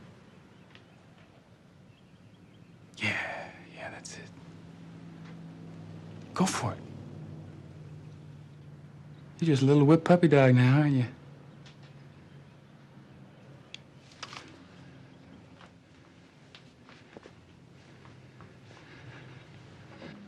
You know what? You shouldn't have pushed my mother around.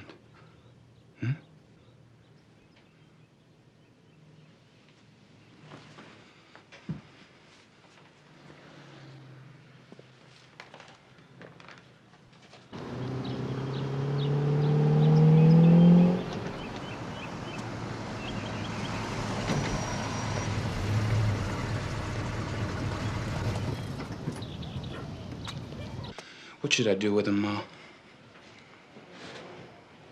Kill him. Okay. That's what you want. That's what I want. Good night, cop. Darnell, there's somebody out there. Cop! Look out, Dad!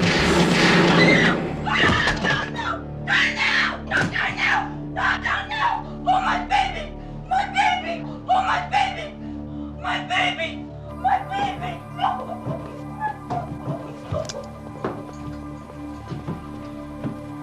You all right, Jack? Yeah.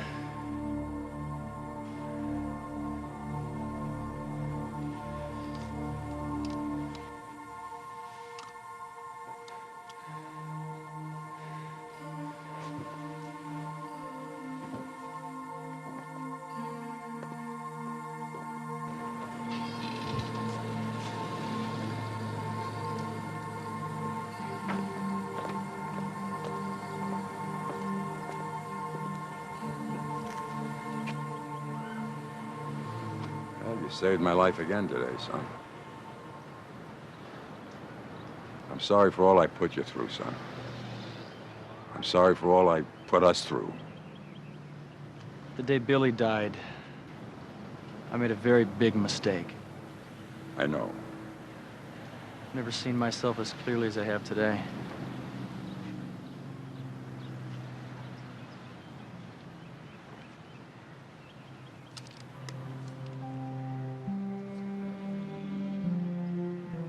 Keep it.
Tonight on Hunter.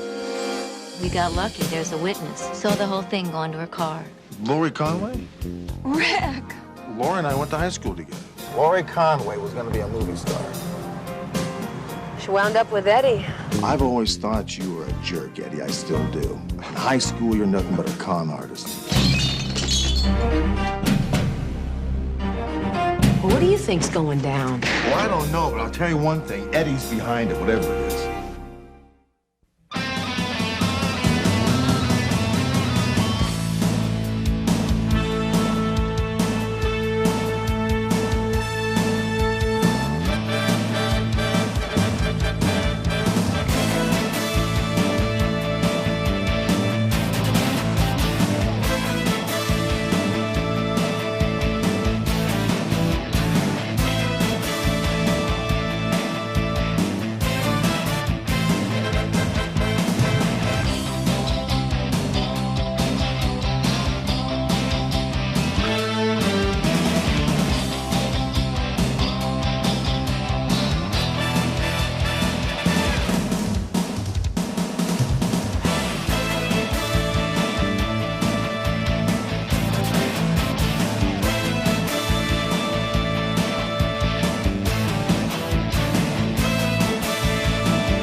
Hi, Walter. Hi, Lori. How about I walk you to your car? That'd be great. Good. So, how are you doing tonight? Not too bad. Yeah. How was your day? Oh, tired. My feet are killing me. Oh, I don't blame you. 6, 7 hours on your feet, dealing with those people all day. I don't know. Yeah, well, it's a living.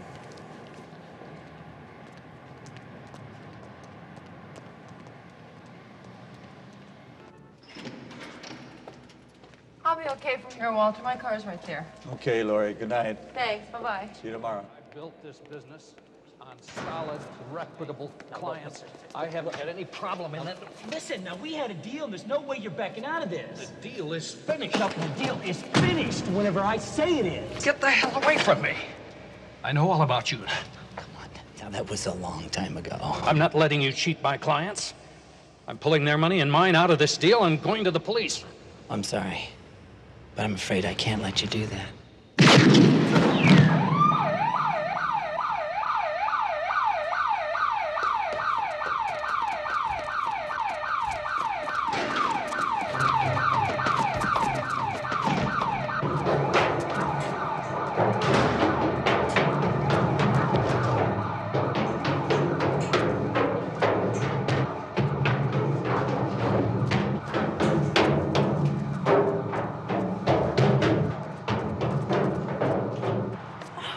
Help! Walter! Walter, there's a man down the parking lot. He's been shot. Parking lot. He's after me with a gun. Frank, go call the police. Calm down, Oh, Larry. It's gonna be God. okay.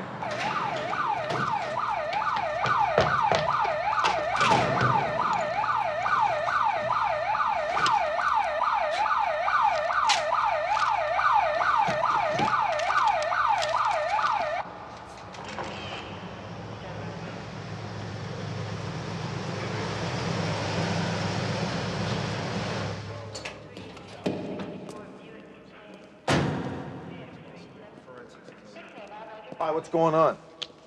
Hi, victim's name is John Haynes. Owns a business management company right here in the building. The paramedic got the card out of his wallet. Looks like he was shot close range, small caliber weapon. Oh, yeah, robbery? Rule out robbery. We got lucky. There's a witness. She's a hostess at the restaurant up the street. Saw the whole thing go into her car. She's over there.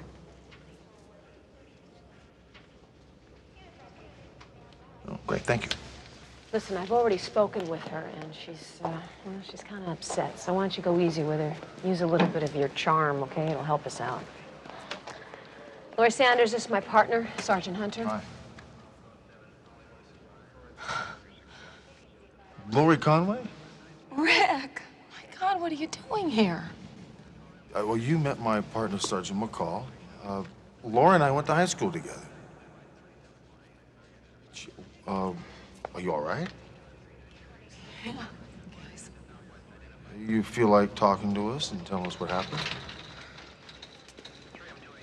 Well, I was leaving work and I was coming through the garage, and there were these two guys arguing. The younger guy shot that guy. Could you hear what they were arguing about? Something about some business deal that fell through. I don't know, you know, it all happened so fast. I just took off. The guy was chasing me and I ran into the security guards upstairs. You think this guy got a good look at you? Yeah, I think so. If you saw this man again, do you think you'd recognize him? I don't think I'd ever forget his face. So you think it's narrower through here, or it's rounder? Or... I think so. Okay. It'd be like this. No, it's just not him. How are we doing? I'm sorry, Rick. I just can't seem to get it right. That's all right. What do you think? Well, some people find it kind of hard to describe what somebody looks like. You think it's going to get any better tonight? If I saw him again, I'd know him. I'm sure of it. Look, why don't you take a break for tonight, okay? Yeah, come on. Let's go home. Maybe Eddie's home by now. We'll come back tomorrow morning with some more mug books. Thanks a lot. I take mine black. No sugar, Lori. Thank you.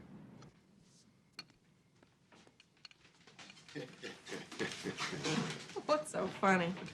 I was. Did I ever look like that? Well, you were skinny, but you were great looking. You still are. Hey, whatever happened to Billy Stewart? Last I heard, he owned a diner in Phoenix. Diner in Phoenix. Remember the time he bet Eddie he could eat 20 hot dogs in 45 minutes? And then he stuck a hot pepper in every one of them. How is Eddie, by the way? Great. I can't understand why he's not here. You know, he must have had some kind of business deal or something. Doesn't Eddie look great? It's hardly changed since the day we got married. There's Eddie's famous smile. Oh, I'll never forget the first time I saw it. He had just beaten Tommy Alvarez in a drag race. It was 3 o'clock in the morning, and that smile of his just lit up the sky. You know, I gotta tell you this. I'd have never in a million years put you and Eddie together. Eddie's not like he was in high school, Rick. He's not what people think he is.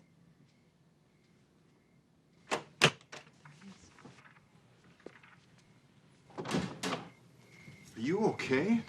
When I got home, the cops told me what happened. I went down to the police station, but I missed you. Are you sure you're okay? I'm fine. I'm really fine. Hi. Rick Hunter?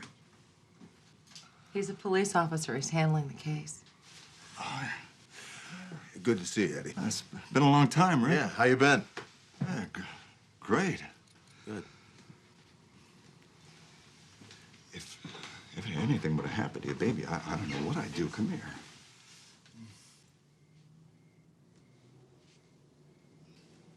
Oh, look, I'll come back tomorrow, Lori, and maybe you can take a look at some mug books. In the meantime, just relax. Everything's gonna be okay. Eddie, good seeing you. Same goes for me, man. Take care. Thanks, Rick. You're Thanks for welcome. everything. Good night. Hunter looks good, huh?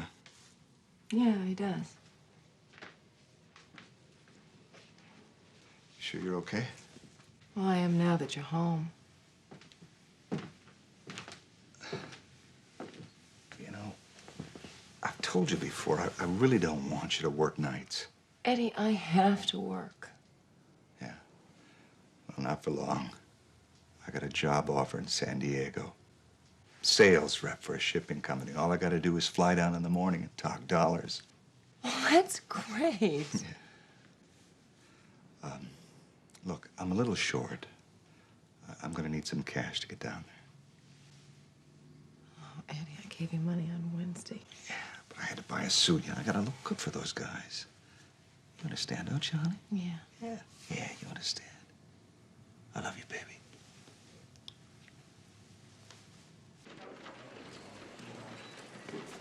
Oh, thanks, Biff. Just talked to Mr. Haynes' assistant, Arlene Miller. She wants to talk with us in his office. Great. You know, I was just sitting down here thinking about how strange it was running to Lori Sanders that way. I mean, this girl has changed so much you can't believe it. Oh, I think she's changed. I ran into this guy I went to grammar school with. He was holding up a liquor store. What? I had to arrest him. When was that? Don't you remember that? All through high school, Eddie was looking for an edge. She married the guy. She must have seen something in him. Yeah, well, she had so much going for her, I can't figure it out. Well, people change after high school, you know. I remember when she was a sophomore. Nobody knew who the hell she was. And then over summer vacation, she came back for her junior year. She just exploded. Is that when you started to date her? Yeah, right around the junior year, mostly her senior year. We wound up very good friends, actually. So how come you lost touch? Well, you know, I mean, after we all graduated, I went into the service, and everybody else either went to El Camino Junior College or got jobs and got on with their life. But everybody agreed on one thing. Laurie Conway was going to be a movie star. She wound up with Eddie. Boy, did she. Look, I was John's personal assistant. I was with him all the time. His clients loved him. I can't believe you'd even suggest one of them might be a suspect. Well, presently we don't have a suspect, but we do have a witness who saw Mr. Haynes arguing with the man who killed him. Something about a deal that fell through? I wasn't aware of anything like that. We'd still like to have the list, if that's okay. John represented a number of wealthy investors. I'm not sure I even have the legal authority to give you their names. Look, Miss Miller, we're investigating a murder here. We'd like to have your help on this. If not, well, we're gonna get the list one way or another. Well, of course, I'd like to be helpful. Thanks very much. While you're at it, would you please give us a list of all the investments he put his clients into? Sure. Poor John, he was such a sweet man. I can't believe anyone would want to kill him.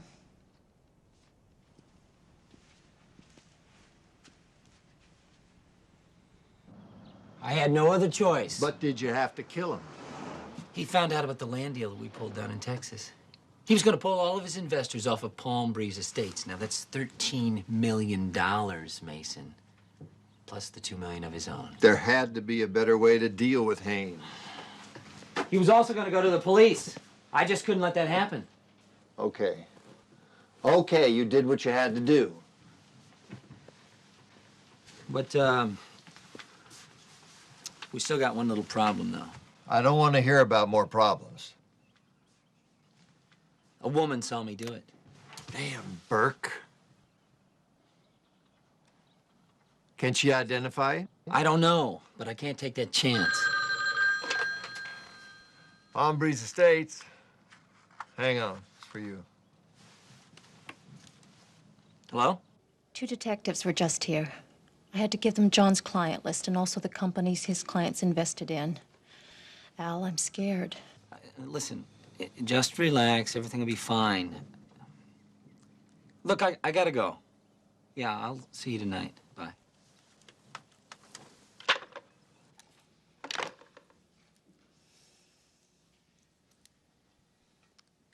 This woman that saw you, what are you gonna do about her? Well, she was kind enough to leave her purse. I took out one of her checks. She lives on Meadow Lane, and her name is Lori Sanders. We've got a lot of money at stake here, Alan.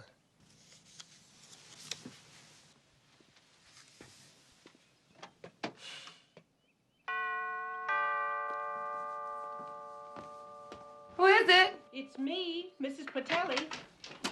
Hi. I'm sorry to bother you, Lori. I just came by for the rent. Oh, I'll get it for you. I heard what happened to you. It must have been terrible. Well, I'm just glad it's over with. Mr. Sanders left very early this morning. He had to fly down to San Diego. He's got a great job offer. I thought he got a job last month. No, it didn't work out. But this should be more promising. Well, I hope so. A nice girl like you should have children, not work nights. Bye-bye.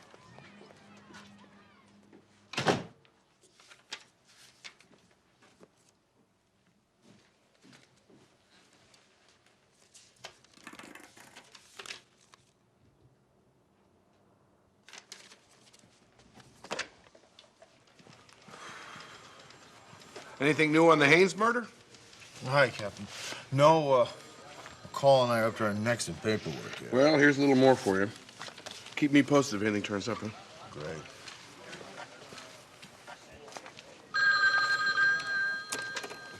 Hunter. Rick, it's Lori. I just went to go pay my rent, and I noticed that one of my checks was missing. Yeah, what do you mean? Well, when the man saw me, I dropped my purse. I didn't think anything of it, but... Lori, I want you to lock the door, stay inside, don't let anybody in. I'll be there in 5 minutes. Look for one of our black and whites.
There's a man coming in the back door. Get in the car, keep your head down.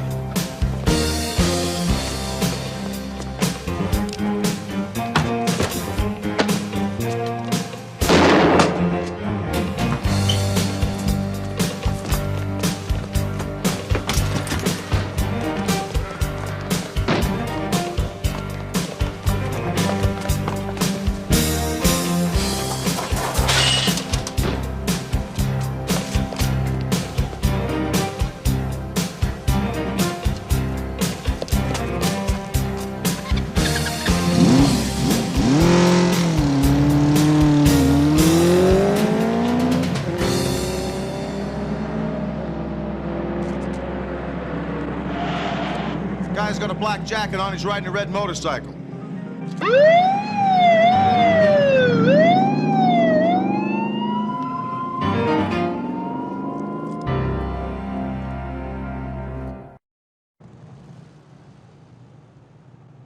Lori, we think the guy that tried to kill you today is the same guy that killed John Haynes. Oh, my God. Listen, we're gonna take you someplace where you're gonna be safe. We're gonna stop by your place, pick up your belongings, take you to a safe house. You'll have 24-hour protection there. But what about Eddie? Well, can't you reach him down in San Diego? Well, he was supposed to let me know, but he didn't. Look, it doesn't make any difference. We'll have a police officer at your house waiting for him when he comes home. When he gets there, we'll have him take him over to you. I'm so frightened. It's gonna be all right. Okay? It'll be all right. Come on.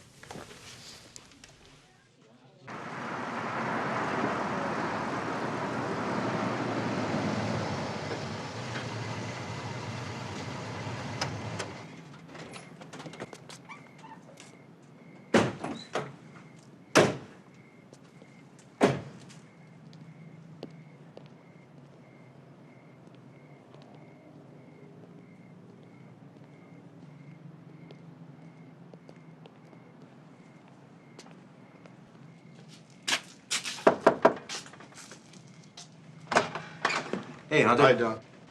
Detective Don Muggavaroo, Lori Sanders. Nice to meet you. I'll try not to get in your way, ma'am. You know, you make yourself comfortable and pretend I'm not here. You're not going to be here, Rick? No, there'll be 3 detectives rotating on 8-hour shifts. Here's your room right in there. Go take a look. Okay. How we doing? Secure? Yeah. I've been through the place top to bottom. It may not look like it, but this place is built like a vault. Yeah, good, thanks. You know, it's really not so bad. Well, the city usually puts you up at a hotel as a safe house, but this place fell into receivership some time ago, and we lucked out. Yeah, some luck. I'm sorry. Nothing like a little self-pity, That's huh? all right. You've been through a lot. Listen, rest, relax, have a good night. I'll see you tomorrow. Yeah, okay. Thanks.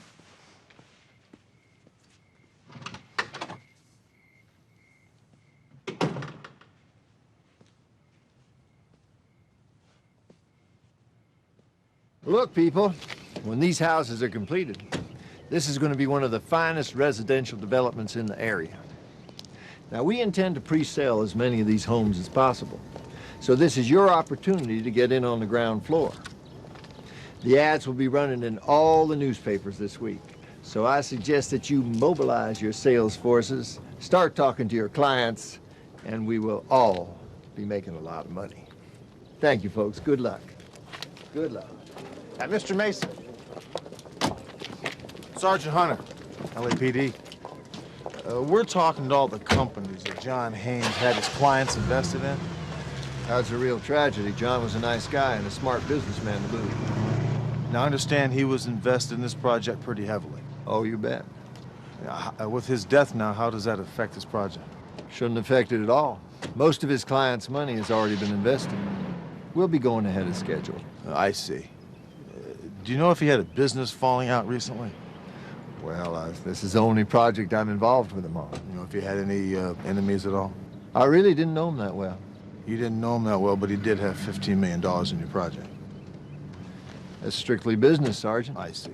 Look, I know you're on your way out. I won't hold you any longer. If you think of anything else, call me at that number in the lower right-hand corner. Appreciate it, huh? Thanks.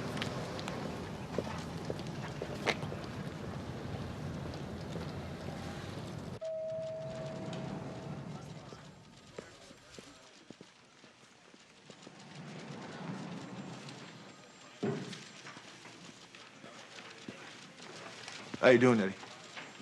Oh, hi. When I got home, they told me what happened. Look, the next time you leave town, what you should do is leave a phone number so your wife can get a hold of you. Yeah, it's a pretty tough time for her. I know. I'm sorry. Is she all right? Well, she's all right, a little scared is all, but she'll be fine. Can I see her? Yeah, I'll take you to her now. You saved her life. I owe you for that. Yeah. Well, come on. We'll stop by your place and get some things. You may be at the safe house for a while. Don't worry about that. I can always go back and pick up my stuff later. Well, you don't understand. Once you're at the safe house, you can't be coming and going. It could be dangerous for your wife. You gotta stay there. Oh, wait a minute. I just can't sit around there all day. I've got appointments. I've got interviews.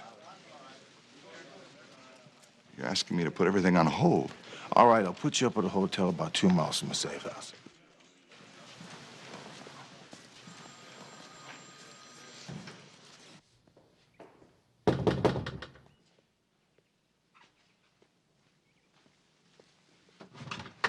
Hi, Bill. This is Detective Cruz. This is Laurie Sanders' husband, Eddie. How are you?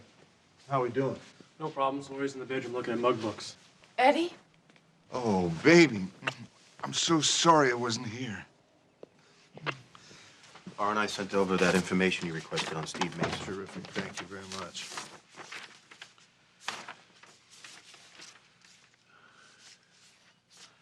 Yeah, arrested in Dallas for land fraud. Served 2 years. Dallas PD also sent over this photo. Yeah, great.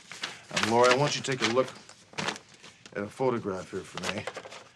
See if it's the guy that shot John Haynes. No, I don't think so. No? You sure about that? Yeah, I'm sorry, Rick. Okay. How are we doing on the mug shots?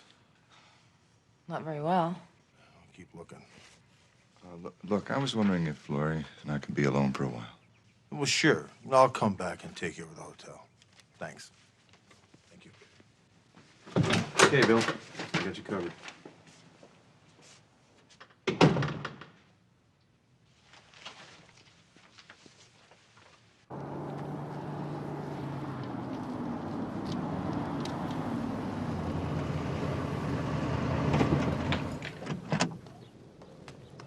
Where the hell have you been? You can stop worrying about the police. They don't suspect a thing. Yeah, well, we got a bigger problem. I just called the bank.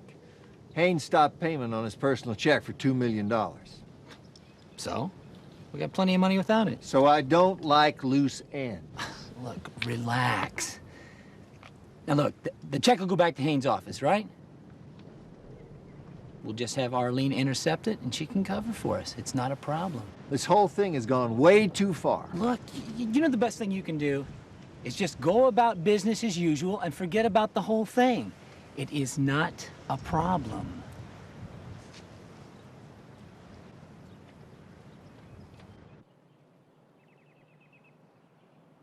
You can't even stay tonight? Baby, if I stay at the hotel, I can still make some calls, maybe meet a guy about a job. Eddie? What happened to the job in San Diego? I didn't get it. I thought you said it was a sure thing. Yeah, if I want to work for small change. They offered me a lousy 30 grand a year. I can't work for that. I told them to forget it. We need the money, Eddie. All right. I'll get a job. I'll look into want ads. What, for the first lousy job I can find? What, delivery boy, shoe salesman? Is that going to make you happy? Being married to some loser? Oh, my God. It's him. Who? The guy who shot Haynes. Look.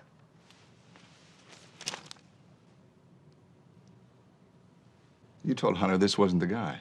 No, not him. The guy standing behind him.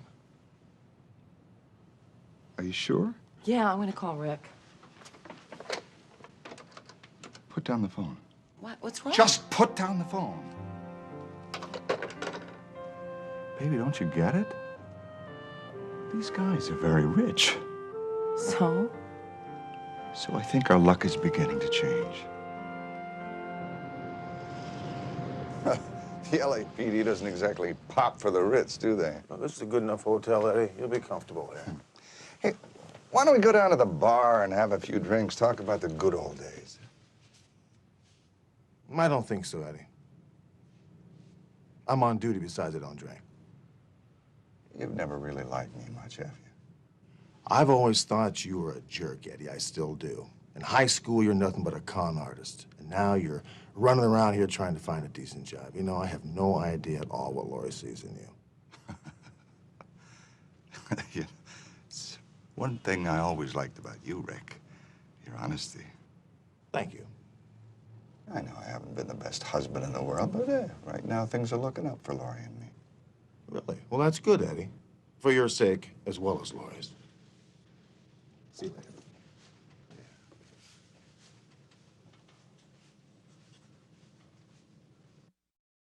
We're gonna be building a first-rate recreation center. Exercise room, jacuzzi, sauna, hot tubs, the works. And each one of our homes gonna be like a mini estate. There's gonna be lots of equestrian trails, gonna be mountains, fields. Excuse me. Mr. Mason. That's right, can I help you? I saw your ad in the paper. Oh, you're interested in one of our homes? Actually, I'm interested in the gentleman standing right behind you in your ad. Excuse me for a minute, why don't you folks have a look around? How can I help you? The gentleman standing right behind you in your ad? What about him? He's a murderer. Who are you? Just a guy. A guy whose wife saw your pal here murder John Haynes. I don't know what you're talking about. Then why are you whispering? So, what's the big problem here? We've got a dozen dead ends on our hands. We've talked to everybody on Haynes' client list, and they all love the guy. I don't know, though. When there's money involved, you can never be sure. Maybe one of his clients had a grudge against him. Well, if that's true, I can't find it on paper. Haynes was a real moneymaker, though. All of his people were earning top dollar on their investment. It just doesn't make any sense. Killing this man would be like killing the goose that laid the golden egg. Well, maybe the problem's at the other end of the investment pipeline. Maybe it was one of Haynes's investments that went belly up. There's no paper trail, Charlie. Hunter's still having a problem with this Steve Mason? Yeah, thing is, Laura Sanders couldn't ID him. That's what I heard. Hey, listen, I think we may have a break on this case. What? I just spoke with John Haynes' bank. It seems the day he was killed, he canceled a personal check for $2 million payable to Steve Mason. Well, it looks like Arlene Meller was holding something back. Pick her up.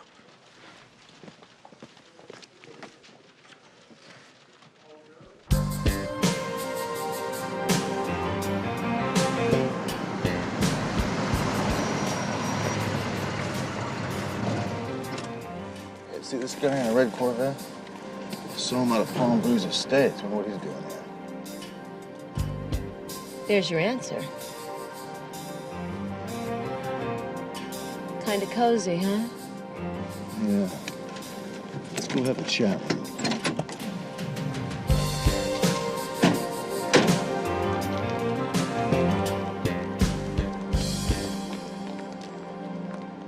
Miss Miller, how are you? Hello, Sergeant Hunter. Sergeant McCall. These are the officers investigating John's murder. Oh, Could I see your license, please? well, sure. Is there a problem? Would you take it out of the wallet, please? Of course. Didn't I see you out of Palm Breeze Estates the other day? Well, it's quite possible I know Mr. Mason, yes. Oh, I see. Sergeant McCall and I are wondering if you two like to come down to Parker Center and answer some questions for us.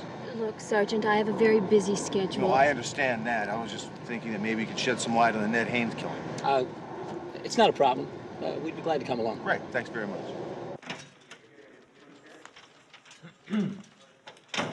Let me see now. Where was I?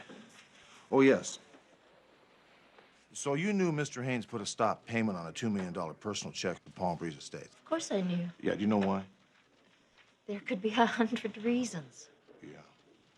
Okay, now you two met through Mr. Haynes? No. Steve Mason introduced us. Have you been friends with Mr. Mason a long time? Oh, just a couple of years. We've got some business deals together. Like Palm Breeze Estates? Among others, but no, I'm not personally involved in the day-to-day operation of that project. I see. So you don't know anything about the $2 million check? No, sir. Sorry. I see.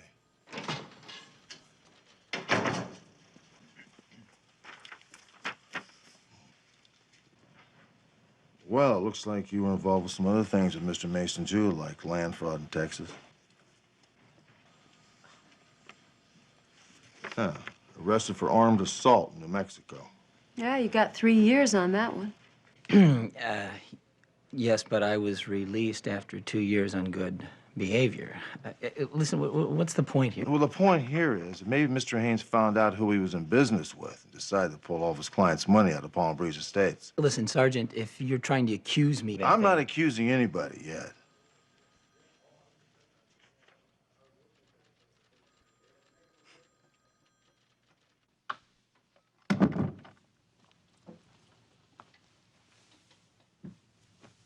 Lori? I've got $50,000 stashed away. And it's only a down payment on $500,000. Eddie, we can't do this. It's just about done, baby. I get the rest tomorrow. What kind of a life are we gonna have if we have to look over our shoulders all the time? $500,000 will buy a lot of anonymity. We can find a place to live in Europe or South America. It'll be like a dream come true. Everything we've always wanted out of life will be ours. I'm scared, Eddie.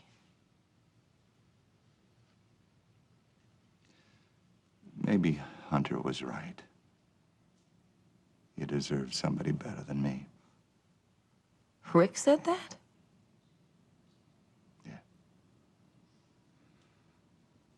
That's why I want to make it up to you, baby. Take this one chance with me. You know that I love you, don't you?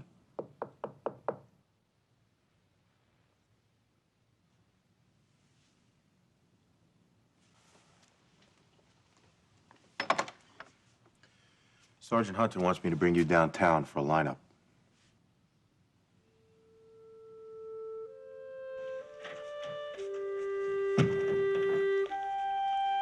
Bring him in, please.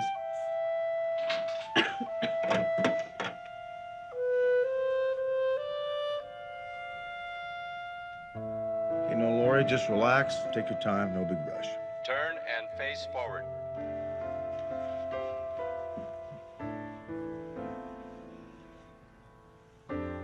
You see the man that shot John Haynes? I'm not sure. No, just take another look, just relax.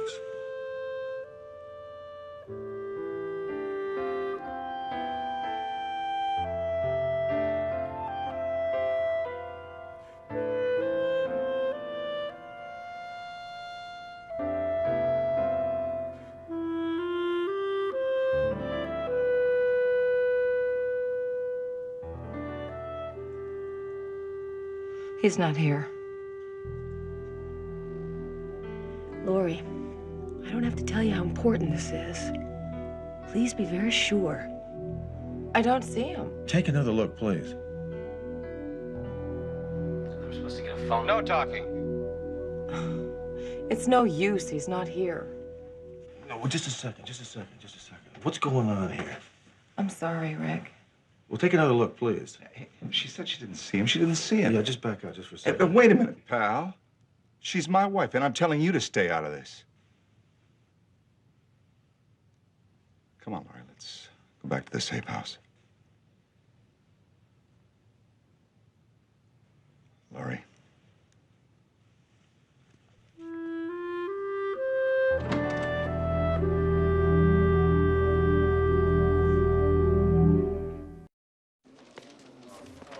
Look, IDs are difficult sometimes. I know she says she got a good look at the shooter, but maybe in actuality she didn't. You really believe that? Well, what do you think's going down? Well, I don't know, but I'll tell you one thing. Eddie's behind it, whatever it is. You better talk to Lori again. Yeah, first thing in the morning. Come on, let's go.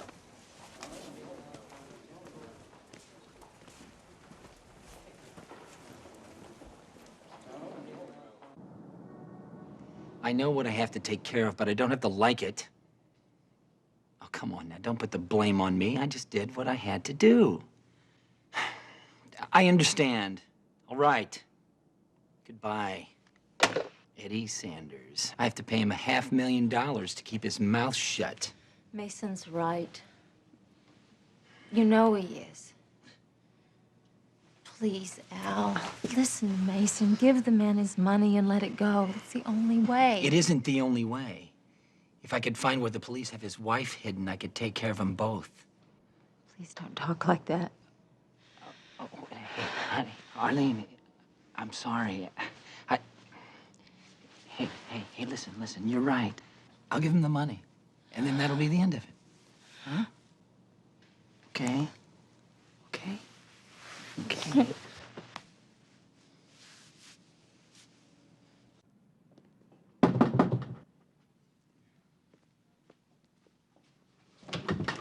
How's it going, Hunter? Hi, Bill. Look, give me a couple minutes with her, would you? Yeah, no problem. Yeah, thanks. Laurie? Look, I know you think I let you down, but I did the best I could. No, you didn't. You recognized him, didn't you? No, I don't know what the hell you're talking about. Yes, you do. I saw your face, Laurie. You recognized him. He killed Haynes, didn't I he? told you it wasn't him. No, you didn't tell me. Eddie told me. Stop lying to me. Stop lying to yourself. There's something wrong. What the hell is going on? I can't. What do you mean you can't? Come here. What's going on? What is going on? Talk to me, Laurie. I told him not to do it. He said they were rich. Well, who was rich? Mason and Burke. Wait a minute. Eddie made a deal with Mason and Burke? Eddie told me that if I didn't identify Burke, we'd have a lot of money. He said our luck was going to change. Where's Eddie right now? At the hotel. Bill? Keep an eye on her.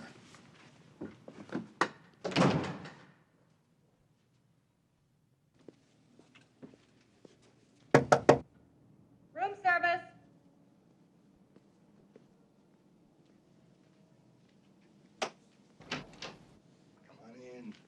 Put it right over here. Hey, you're a tall one, aren't you? Yeah. Here, take this. Thanks. Wait, take this, too. Thank you.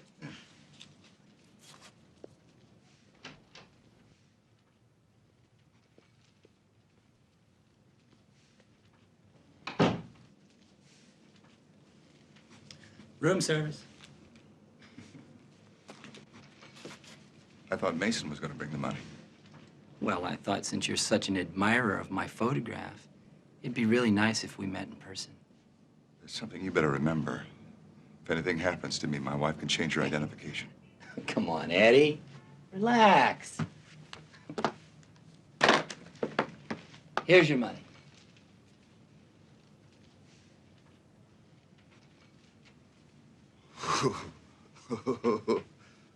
Man. Oh, man, that is beautiful. Oh, man, that is beautiful. Hey, why don't you stick around a little while? I got a bottle of champagne. I'll let you celebrate my future with me, huh?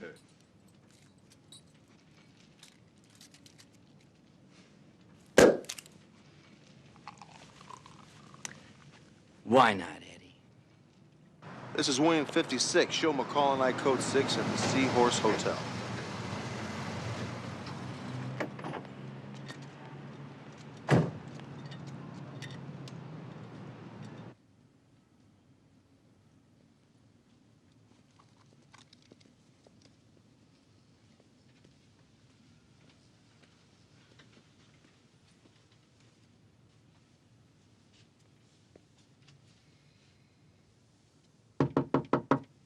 Eddie?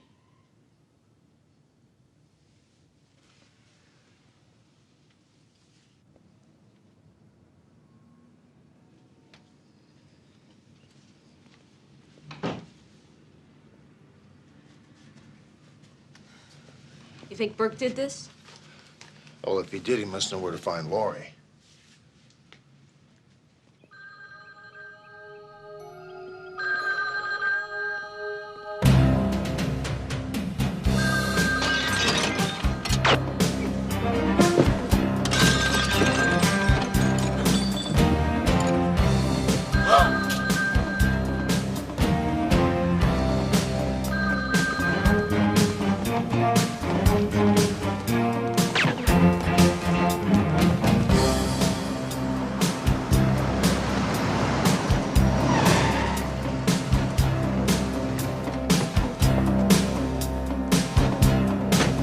He's here!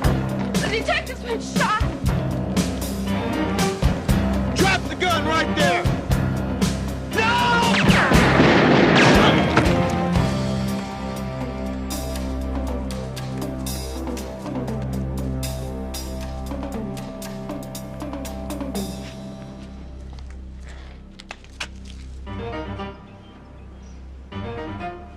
He's dead. I'll go check on Cruz. Call for an RA.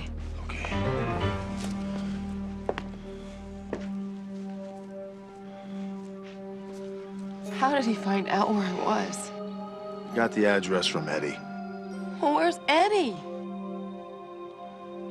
He didn't make it. Burke shot him. Eddie's dead.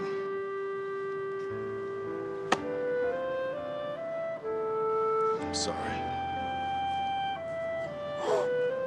I'm sorry.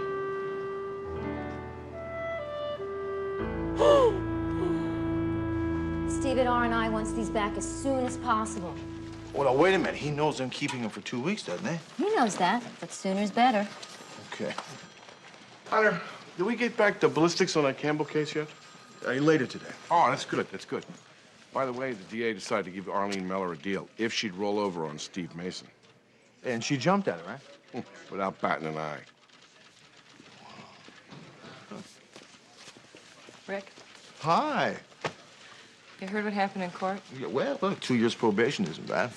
I heard you put a good word in for me with the district attorney. Thanks. You're welcome.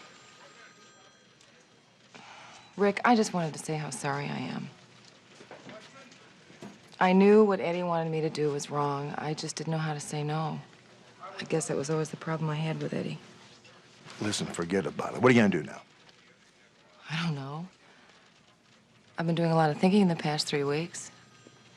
I'd really like to take a shot at some of those dreams I had when I was a kid. That's great. Listen, if I can help you, let me know. I will. Thanks, Rick. See ya. Okay, bye.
Tonight on Hunter. The money in the bag. That's the boy. Looks like he's graduated to murder. Something happened at the warehouse yesterday. I want to know what's going on. We almost shot each other. I don't see there's any harm in you talking to the departmental psychologist. What do you mean, me bring it up? Why didn't you bring it up? Because I didn't think you wanted to bring it up. You still haven't told me what you're talking about.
Any winners today? Not here. You want to bet? The money in the bag. Come on, hurry.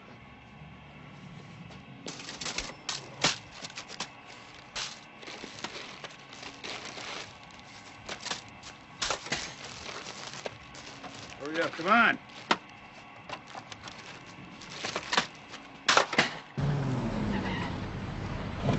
What do you want? I want a cheeseburger and a large soda. Any fries? No, pass. I'm buying. I'll take a large order. You know, you're the Jack Benny of fast food. All units in the vicinity of 1 Adam 29, possible to 11 there now. Maolin Market, 10th and Alameda, code 2 high. That's 4 blocks from here. Let's take it.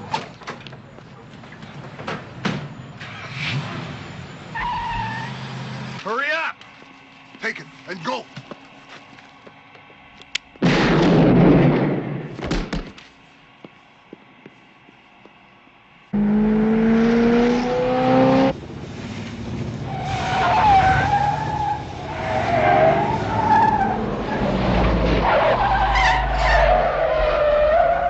That looked like our boy. Backup's behind us. Let's take him.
Go around to the back and try to flush him toward us. Check.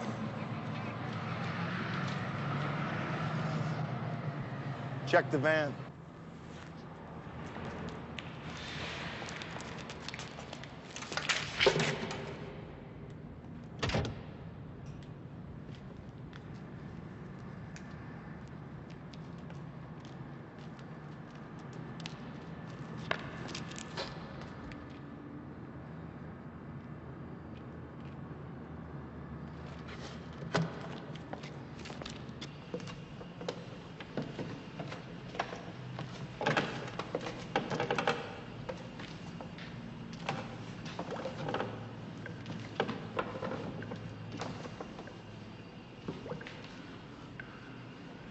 Can't see anything down here. If you go left, I'll go right. Watch your step.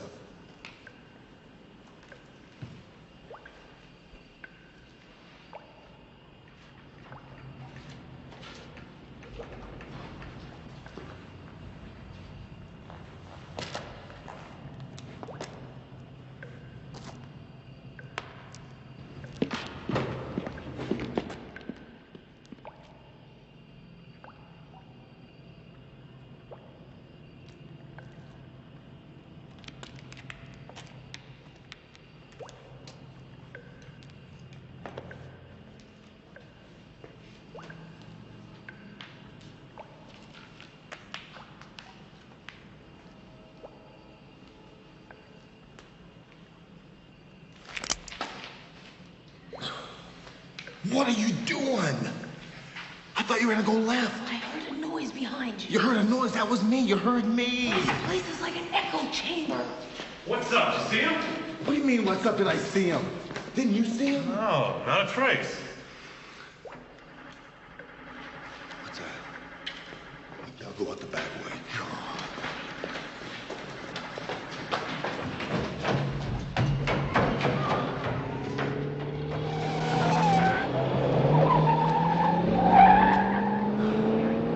What a day it's been, huh?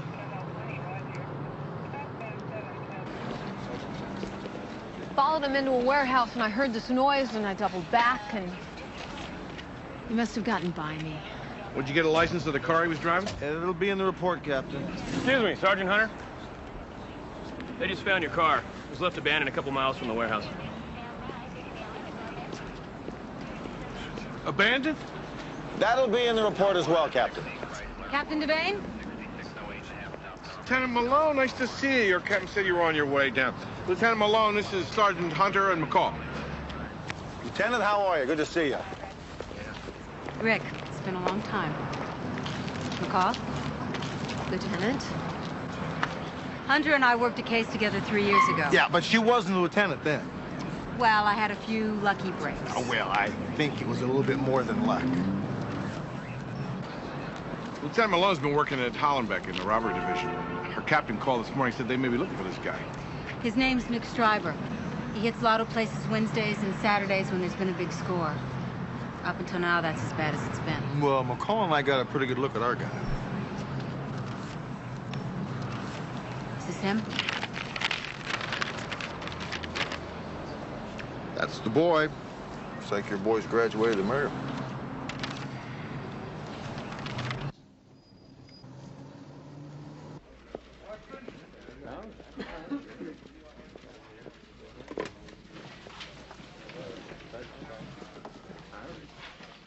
I want to take this opportunity to apologize to you for what happened in the warehouse yesterday. It was a big misunderstanding. I'm very sorry. No problem.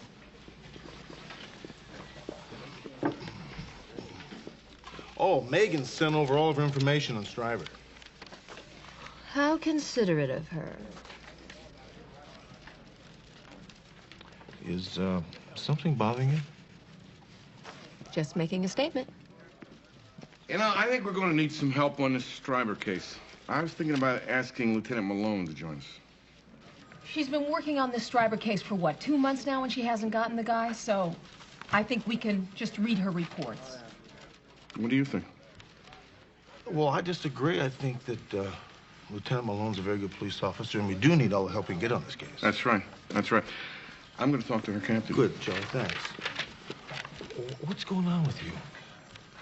There's nothing going on with me. Can't I have a different opinion other than yours without it becoming a big deal here? I just asked a question. It sounded more like an inquisition to me. Well, maybe you're not listening to me clearly. I suppose like yesterday. Look, I didn't say that. That's exactly what you're thinking. Well, you know, come to think of it, it was a very standard tactical procedure that you blew yesterday. What are you talking about? Standard tactical procedure. Right. I'll go in this way, you go in that way. That's textbook strategy right there. Look, let's not discuss it, okay? Fine. Drop it. Good. Hunter, McCall. Come in here.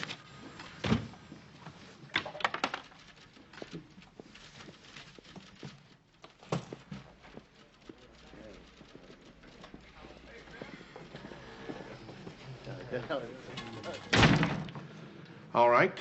You two have been fighting like a couple of alley cats. What's going on? Oh, there's nothing going on. Oh, crap. I want you both to sit down. All right, I read your report. And whatever this is, it has nothing to do with losing that car. Something happened at the warehouse yesterday. I want to know what it is. Look, all we had is a little miscommunication at the warehouse, that's all. We almost shot each other. I see. All right, I want you to listen to me. Consider this. If you had actually fired shots yesterday, you'd be required by departmental policy to see the psychiatrist. Yeah, you see, we didn't do that. Obviously you didn't do it, thank God. But I don't see there's any harm in you talking to the departmental psychologist. We're fine. It doesn't look that way to me. Now, I need you two to be focused. Look, I cannot speak for you, but I am just as focused as I have ever been. So with all due respect, Captain, this is something that I'm just not interested in, okay?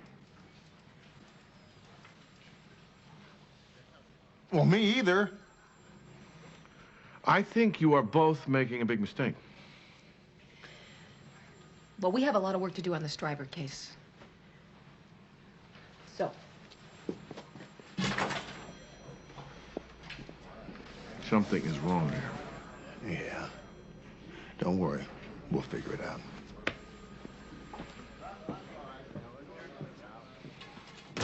I hope so. How long have you two been partners? almost 6 years now. That's a long time to be together. Things must be pretty good between you two. Yeah, for the most part, they are. This isn't exactly a 9-to-5 job, so occasionally you do get on each other's nerves. That could be happening now. Maybe that's all it is. You think so? Do you think so? You don't make this very easy, do you? Sometimes it isn't. At the warehouse, when you came around that corner, tell me how you felt when you saw Hunter with his gun pointed at you. Describe the moment.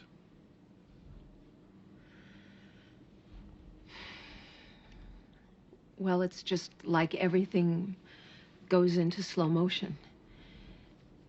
My heart was really pounding, and my finger was just starting to pull down on the trigger, and we just came around the corner. We saw each other. We froze. You know, you just...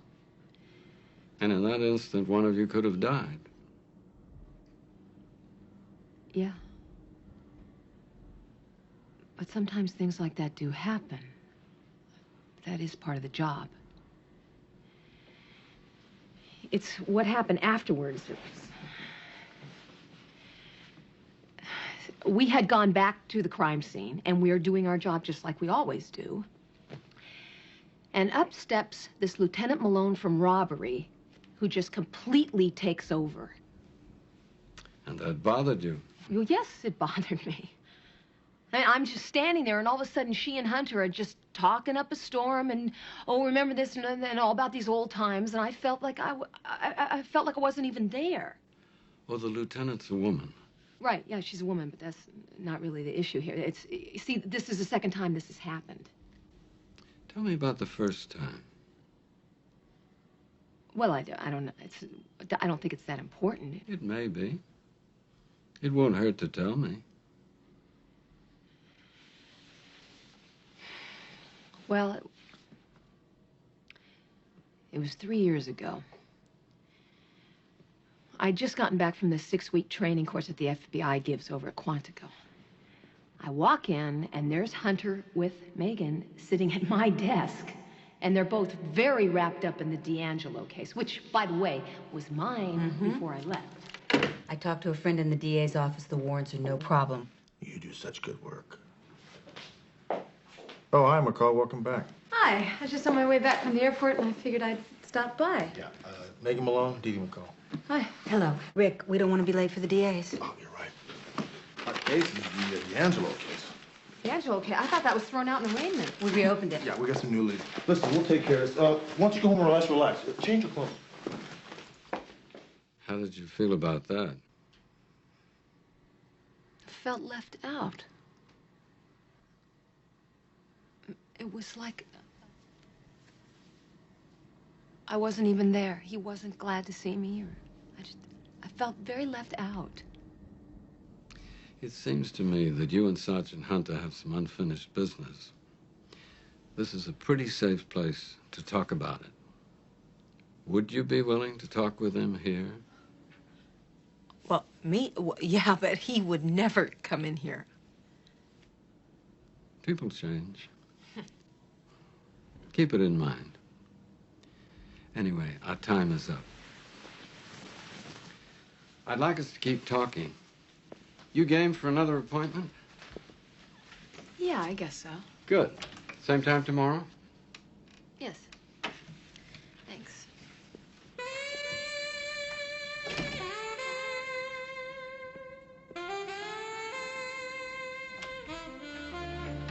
Hello, I'm Norman Tate.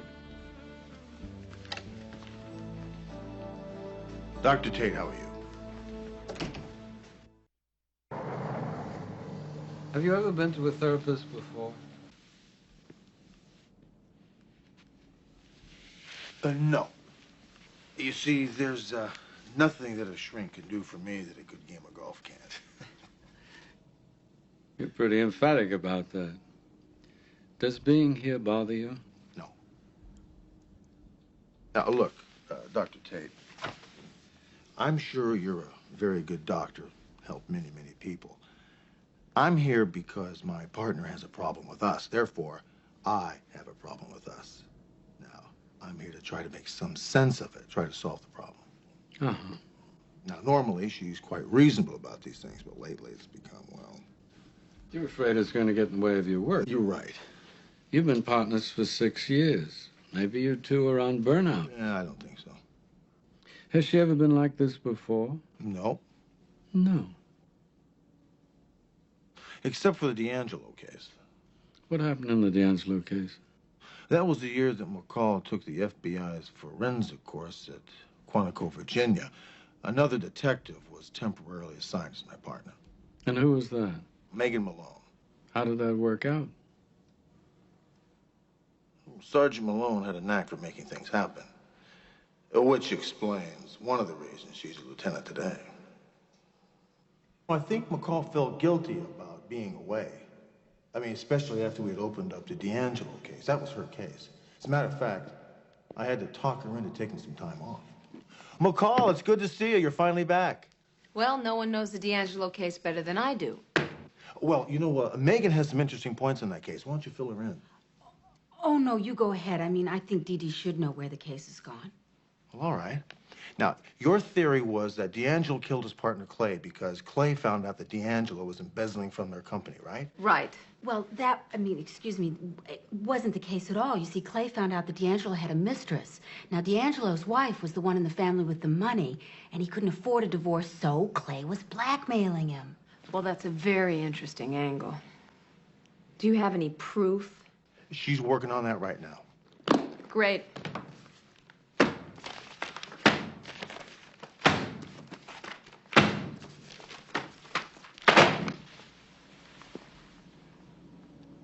What is it? Dr. Tate, do you think Sergeant McCall could be behaving this way out of professional jealousy? How so? Well, I mean, Megan did solve a case she couldn't. It's possible.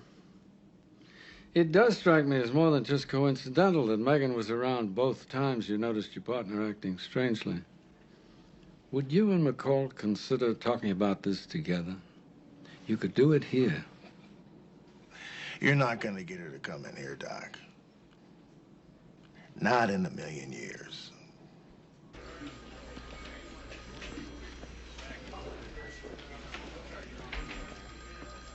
Where you been? A hospital, seeing a sick friend. Well, come on, we got a lead on the guy who might take us to where Stryber is.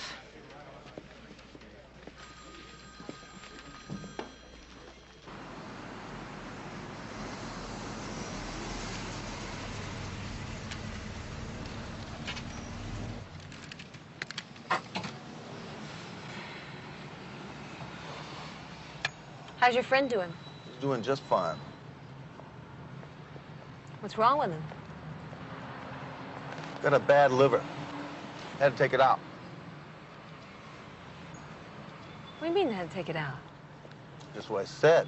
He has a bad liver. They had to take it out. You can't remove somebody's liver. What do you mean you can't remove it? We do it all the time. Medicine can do incredible things, John. What are you, crazy? Medical science has proven that you cannot live without your liver. Yeah, so what are you now, a surgeon general? Okay, they didn't take his liver out at all. They took everything out except a little piece of it about that big. He now has a liver the size of a hamster, okay? There's our guy.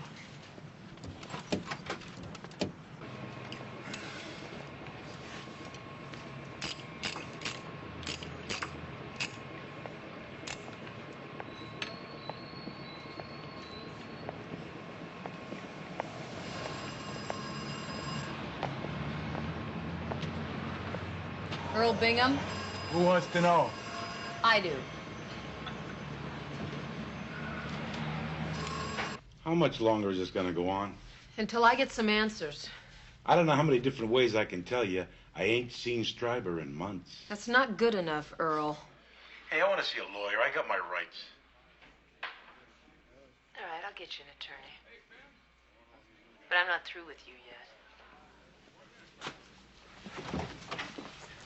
Any luck? No, not yet. You heard? Yeah, I did. I found out something that might help. You mind if I have a crack at it? Go ahead. Sure.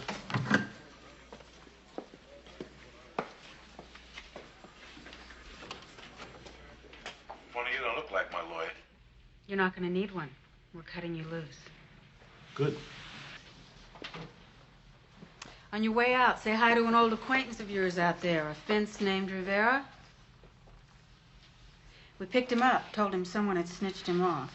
You think it's me? Especially after I tell him it was. You're bluffing. Then call it. Go ahead. Walk.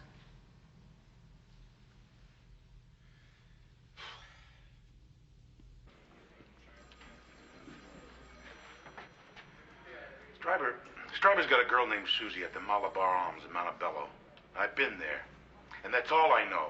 You're a regular encyclopedia, Earl. Very nice. She's good, isn't she? Yeah, well, it does pay to have inside information, doesn't it? Very nice. Thanks. Let's go find this Susie. We might get something. Like Stryber. Good idea. You know what? I just remembered I've got a dentist appointment. So let me just cancel it and I'll be right with you. That's okay. Hunter and I can handle it. No, it's a loose filling. It's no You know, that's a big... good idea. Why don't you go to the dentist, get your stuff taken care of, and we'll fill you in a little bit later on. Come on.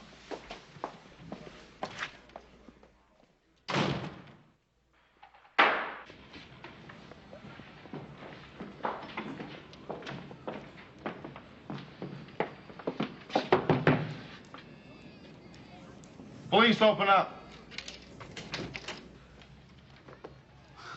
Hey, I didn't do anything. No, but you know somebody who has.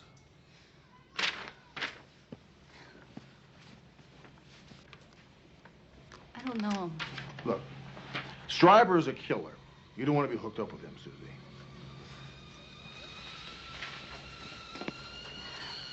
No, I don't need some cop coming in here and telling me who my friends are. You said you didn't know him. Get out of here. You help him. You'll go down with him as an accessory. You think about that. Hmm?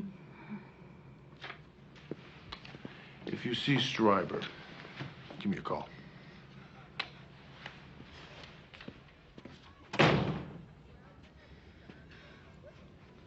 I feel like I should have gone with them instead of coming here.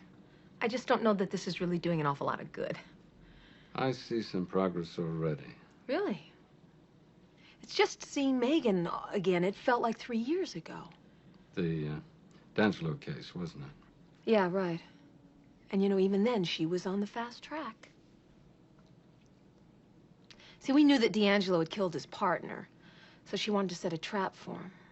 So she picked up D'Angelo's account, and a man by the name of Glazer. Now, I didn't think that this man was of any value to us at all, but... We've got him cooling his heels in interrogation room 1. I questioned Glazer months ago. I don't really think he's of any use to us. Well, the information Megan has proves that Glazer was helping D'Angelo funnel money to his mistress. What really happened was that Glazer told Clay about D'Angelo's bad habits. Yeah, and he used that information to make about $200,000. Which means we can put the squeeze on Glazer. He's going to look like an accomplice to murder. Well, Glazer knows who I am, so why don't I take the first shot at him? You've been away for 6 weeks. Why don't you just rest, relax, come along for the ride? I think Megan and I have this thing handled. Come on. And now it's happening all over again. Yeah. You know, I'm sitting here listening to myself babbling on, and this is terrible. I sound like somebody who's so jealous.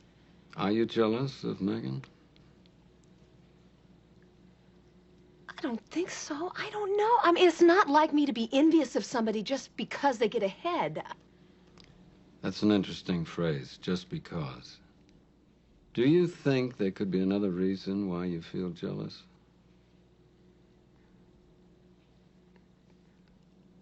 No. No. Anything I can help you with?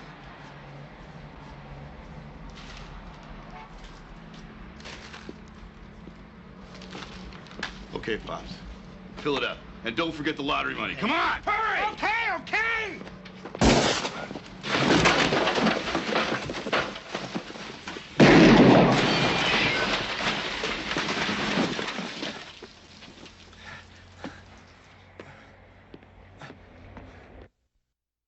You're sure?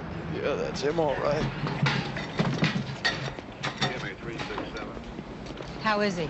Well, he's tough. He's gonna be okay. He did identify the man as Stryber. The owner wounded the suspect just like he said. There's a trail of blood going out the door. He was able to drive himself away. We should notify all the emergency rooms and clinics in the area. Well, I don't think this guy's gonna just stroll into a hospital. Yeah, I agree. We're looking for a street medic who makes house calls. Yeah, you're probably right. Follow up on it.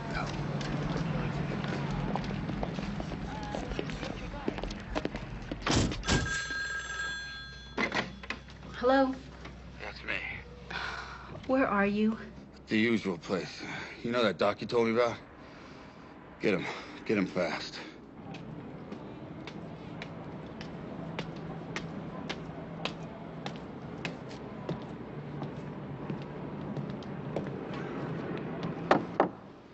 Who is it? Radial. Susie sent me. Let yourself in.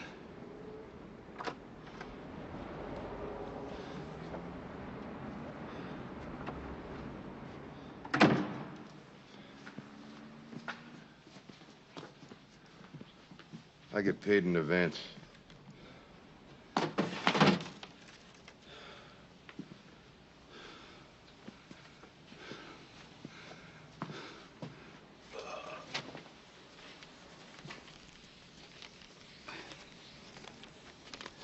You want an anesthetic?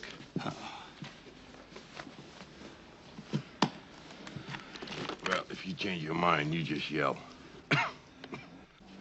Did he? You just got a call from a Dr. Tate. He wants you to call him.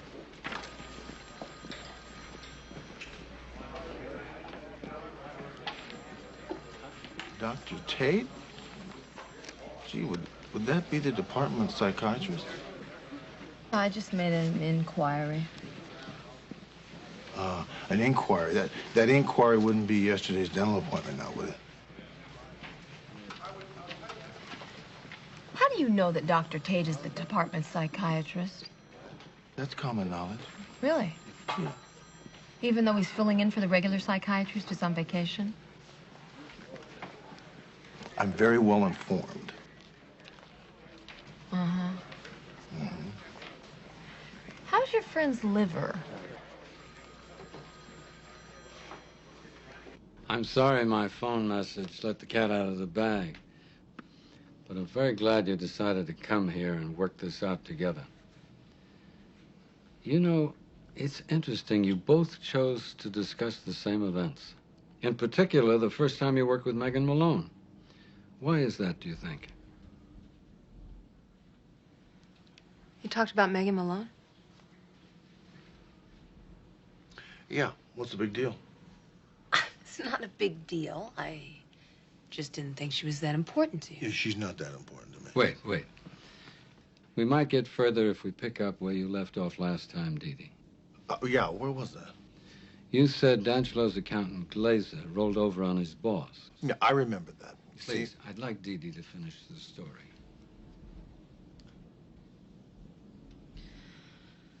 Well, Megan had this idea to put a wire on Glazer. Try to squeeze the money out of D'Angelo the same way that Clay did. We were going to be sitting in the surveillance van and we'd be listening to everything. I personally did not think it was a very good idea, but nobody seemed very interested in what I had to say on the matter. It's your call, Vic. I can tell the police the whole story, or you can make it worth my while not to. I don't believe you're doing this, Mitch. Yeah, well, times are tough. You're the last person I ever figured to sell me out. I thought loyalty... This from a man who killed his partner. He didn't care about anything but money. I bankrolled our operation, and he turned on me. Now we're getting somewhere. So you killed him? Because he was scum. That's it. Let's go in. No, wait. But you were my friend. Let's just see where this goes. You're just like him. What are you doing? Let go. What is this, a wire? I ought to kill you. It's going sour. We're moving in. Hunter, get in there now. Well, what happened? Did you save Glazer? Well, I jumped in just as D'Angelo was wrapping a light cord around Glazer's neck. Glazer threatened to sue the department. You're right, but the DA cut him a deal, so we kind of forgot about it. I must say, we handled that case pretty well. Why don't you tell him what happened afterwards? Oh, yeah, the press found out about it somehow. Somehow? They made a big deal of it, as the press will do. The situation is that Megan got all the credit for the bust. And today she's a lieutenant. How do you feel about that, Dee Dee? Well, you know, we did a lot of work on this case together. I'm not saying that she didn't deserve her promotion. What does that mean? You see, it's all clear to me now. This whole thing is about you being jealous of Megan Malone. What? I am not jealous of her. Yeah, you are. What is it with you? What, are you asleep or what? What are you talking about? You know exactly what I'm talking about. Think back for just a minute. Think back to what happened 3 years ago. Okay, I'm thinking.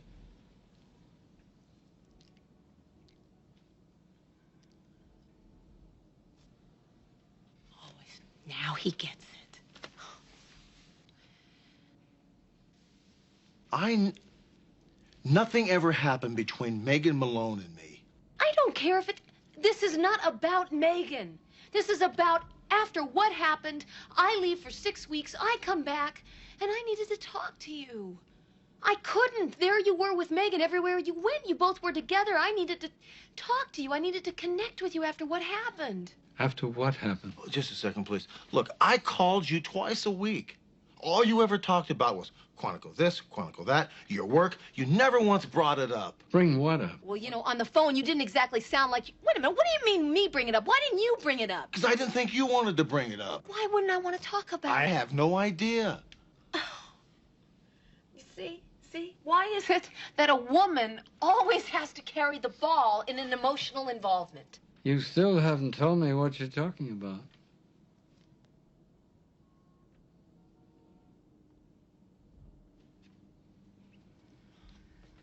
All right, I'll tell him.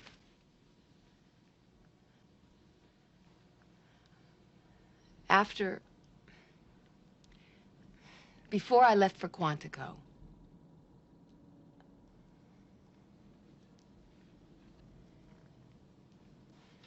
we slept together.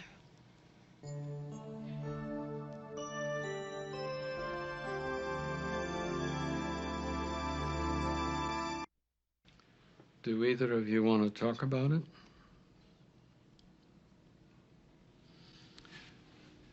It just sort of happened.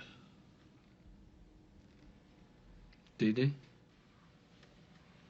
Yeah, it just happened. We had been, well, we were both working kind of hard, especially McCall. She was getting ready for a trip and all. It was their wedding anniversary, and she seemed a little down, so I thought I might take her out to dinner. We started the evening off talking about Steve. That was her late husband. He was killed in the line of duty some years ago. It seemed to help. And by the end of the evening, she was talking about her trip to Quantico. And her mood was really up. We were having a lot of fun that night. We didn't want it to stop. So when I took her home, dropped her off, she invited me in for a cup of coffee. Came inside and we talked. Talked more than most married people do. And just this once, it all seemed to hit me. It hit her too.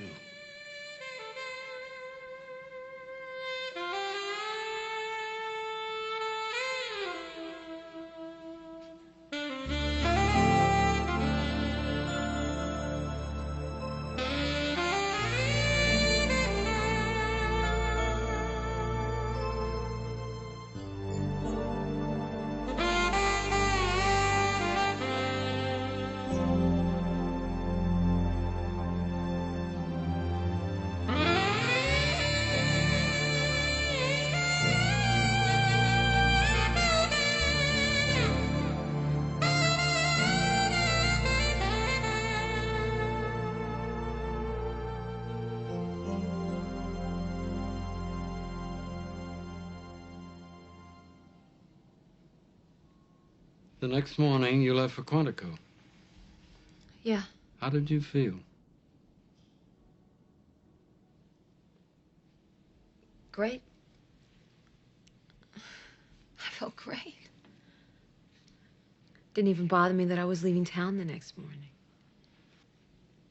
It was really nice having you there in the morning and, you know, waking up together. I knew that this wasn't going to be a pattern or anything. That was probably the only time that that would happen, but still, it was very special. So then what happened? Well, then he made me breakfast. It was a fabulous breakfast. Except for the eggs. There was... Did you two talk about it? No. What about later? You never talked about it? No, and I wish we had. At the time, I guess, I felt that nothing needed to be said. Maybe we were both just too afraid to say anything. I was busy packing for the airport. Probably conveniently busy, you know what I mean? And he helped me pack, and we drove to the airport. We kissed goodbye, and I left. And 6 weeks later, I walk in, and I see you with Megan, who's sitting at my desk. I mean, I felt like I was looking at my replacement. And you didn't even seem to care that I was back or that I was even there. Oh, that's not true. Well, but that's the way I felt. No, but you know I never meant that. And after Megan left,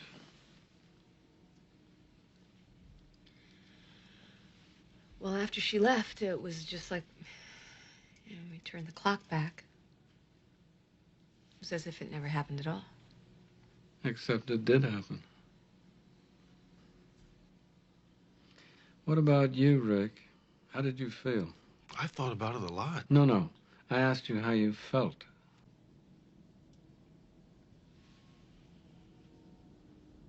I felt great. I thought it was terrific. I'm glad it happened.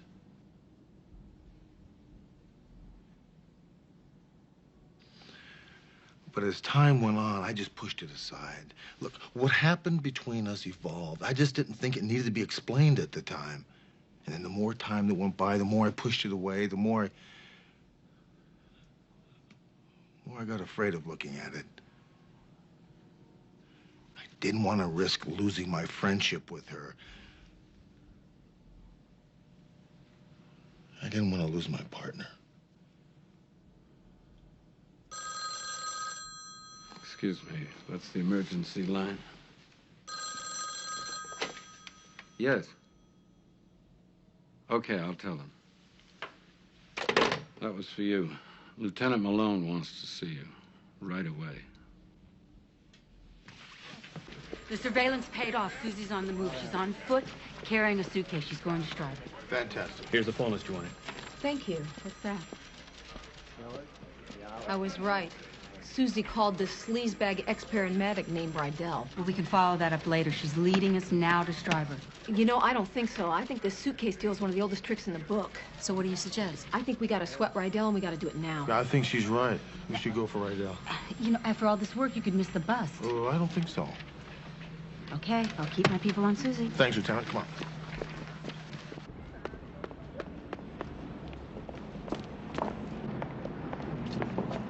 Okay, what's going on here? How bad you want to stay out of jail, Rydell?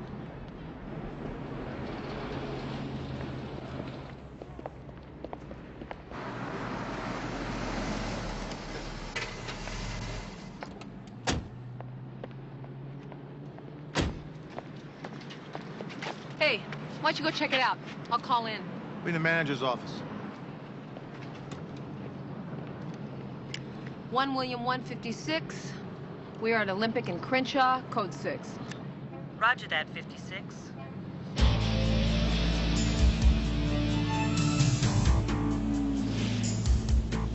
1 William 156, we are in foot pursuit of suspects and back up immediately. Hunter?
There's backup.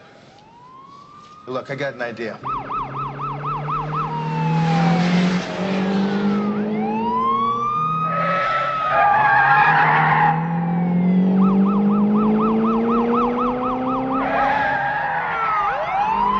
Okay, got it? Got it.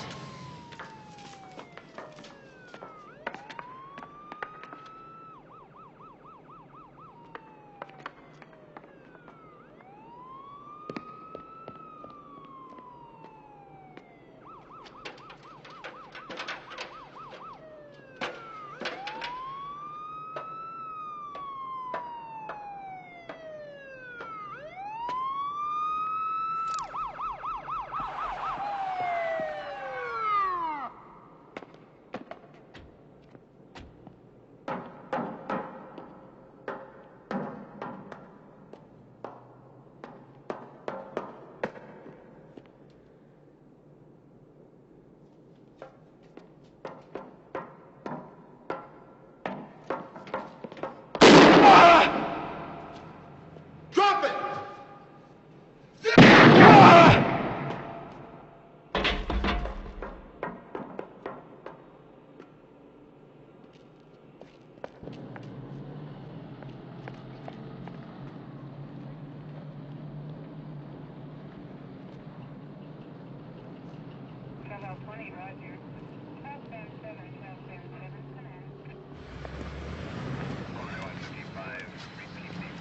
Megan?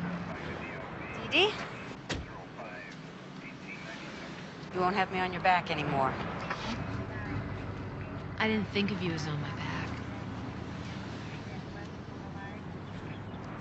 Thank you. I learned a lot.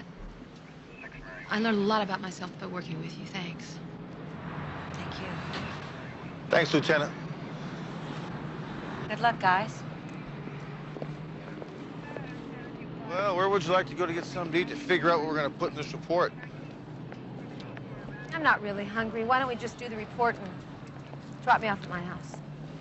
Okay.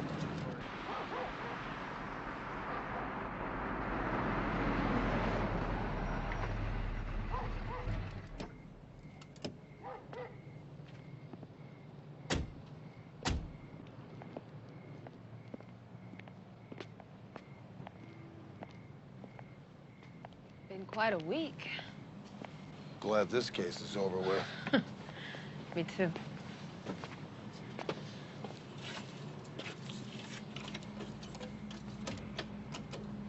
Look, I want to apologize to you again. This should have never have happened. This is a monumental blunder on my part, and I should have confronted the issue from the outset. I had my part in it too, though, you know. I apologize. I'm sorry. Look, we have to make a pact. If anything like this ever happens again, we speak up immediately. Absolutely. No matter what it is, no matter what comes up, confront it and talk about it right then, okay? Absolutely. That's a deal. Okay.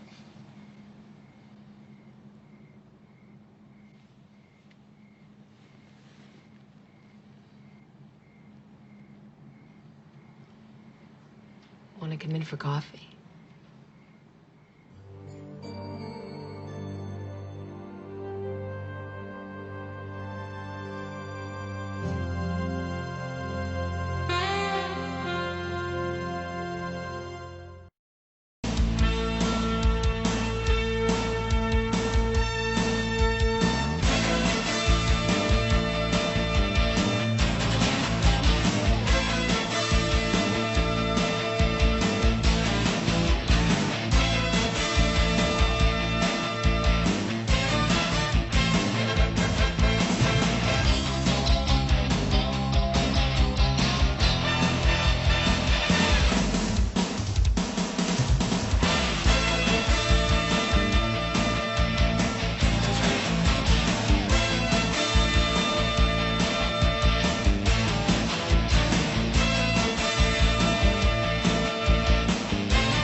Tonight on Hunter.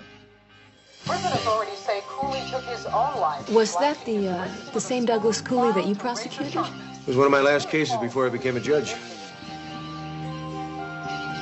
You've been spending a lot of time with this fella. You like him? Yeah, I like him. Hey! Forget the dishes. What's going on? Tell her so she'll understand why you're gonna die.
Cooley?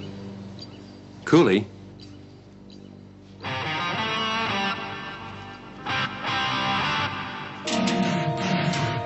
Oh, my God. How would you like a little bite of this? Mm-mm. No way, that's all yours. Well, it's okay. I only eat the centers. I know. That's one of the things I like about you. No wonder you don't gain any weight. What, you mean this?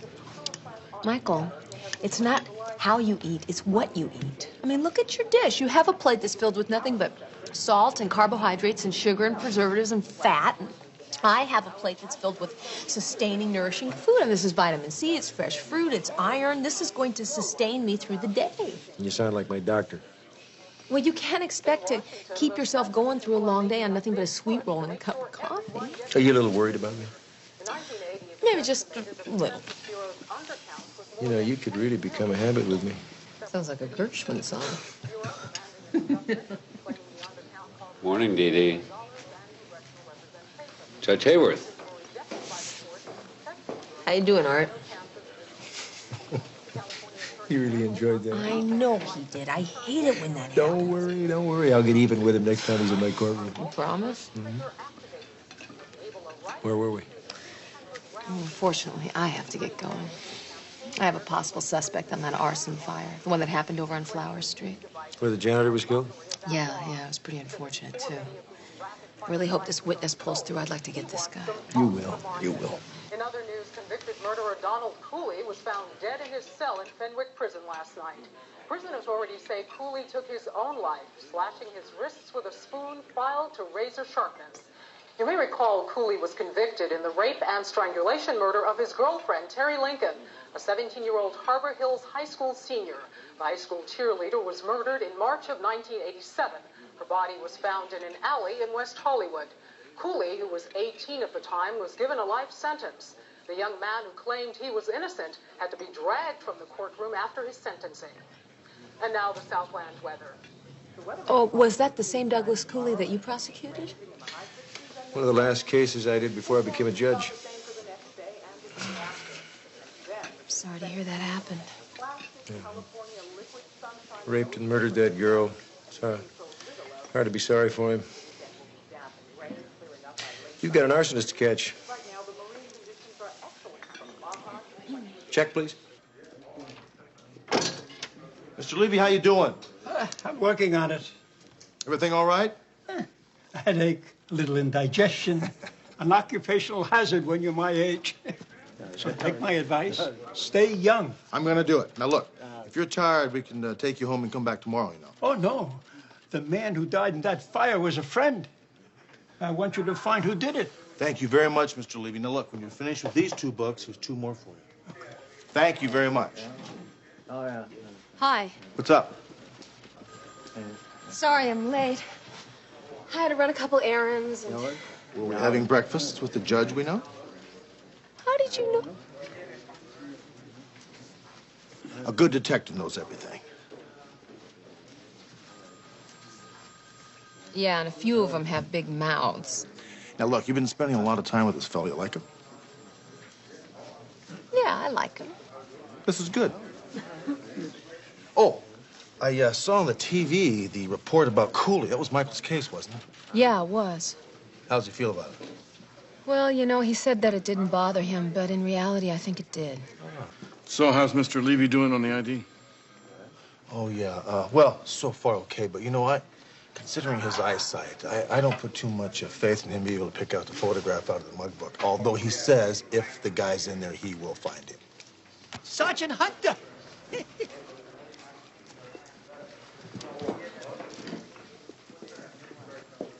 Yes, Mr. Levy. This is the bum. Now, you're sure about that? You think I don't see good, huh? Oh, me? No. Good. Because that's him. Dean Haller, 4 arrests for arson, 2 convictions. Okay, we'll get an address. Thanks, Mr. Levy. Nice boy.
is it? Police, open up.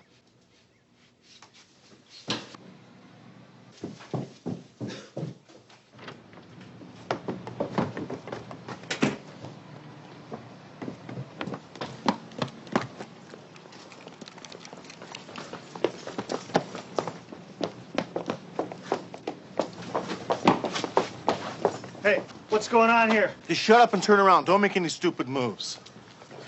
Hey, Yeah, come on, get up there. Let's go. Spread them out.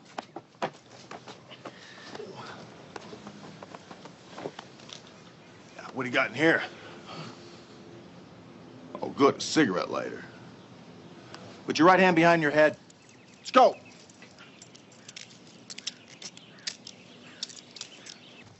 Another reporter called for a comment on the Cooley death. I told him no comment. Good. Judge Hayward's office? Yes, he's in. One moment, please. Mr. Austin from Washington. Now that's a call I'll take.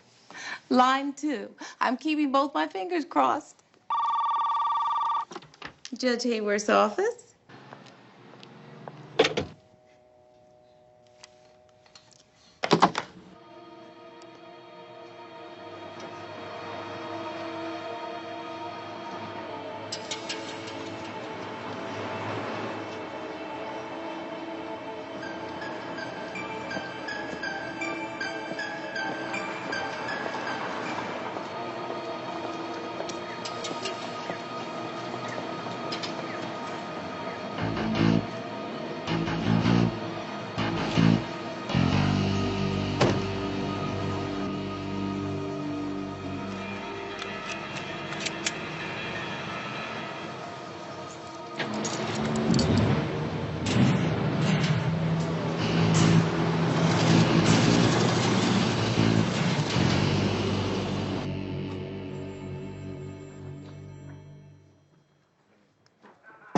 Come on.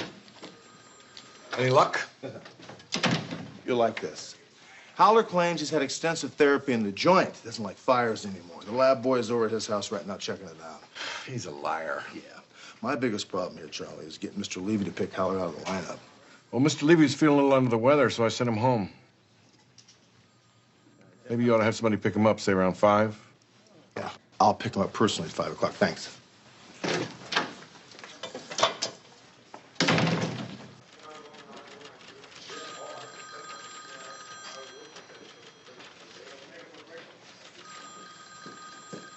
Dee Dee, Michael, what you doing here? there's someplace we can talk.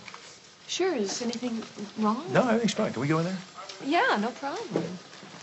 This is a nice surprise.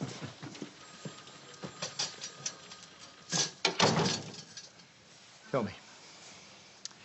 You think I'd make a good federal judge? What? Listen, I didn't want to say anything before because I didn't want to jinx it. But for the last 3 weeks, the White House has been kind of feeling me out about it. They called yesterday and offered it to me. You were kidding! I still can't believe it myself. They want me to fly to Washington next week for the announcement. This is great! Listen, we have to celebrate. Can you get tomorrow off? Well, you have to. I've already made reservations at Las Primas in La Jolla. We'll stop, get your things, drop by my place, and we'll drive out of here late this afternoon. We'll have a wonderful weekend together. I mean, come on, Dee Dee. How many times does a guy get offered a seat on a federal bench? And it doesn't mean anything if I can't celebrate with somebody I really care about. I'm so happy for you.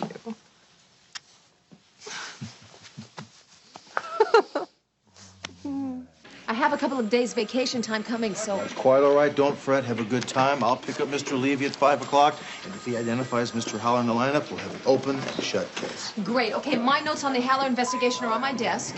And, if you need me, you know where I'll be. Las Primas in La Jolla. Right. Yeah. 5. Yeah. Rest up. You'll need it.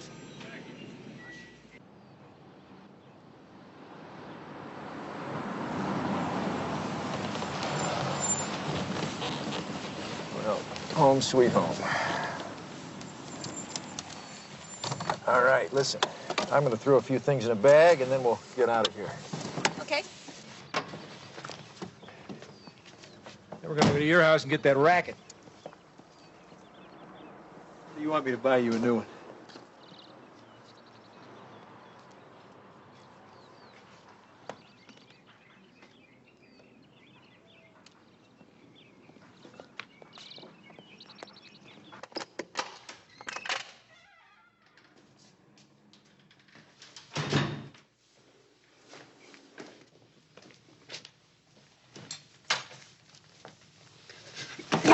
around, I'll blow your head off.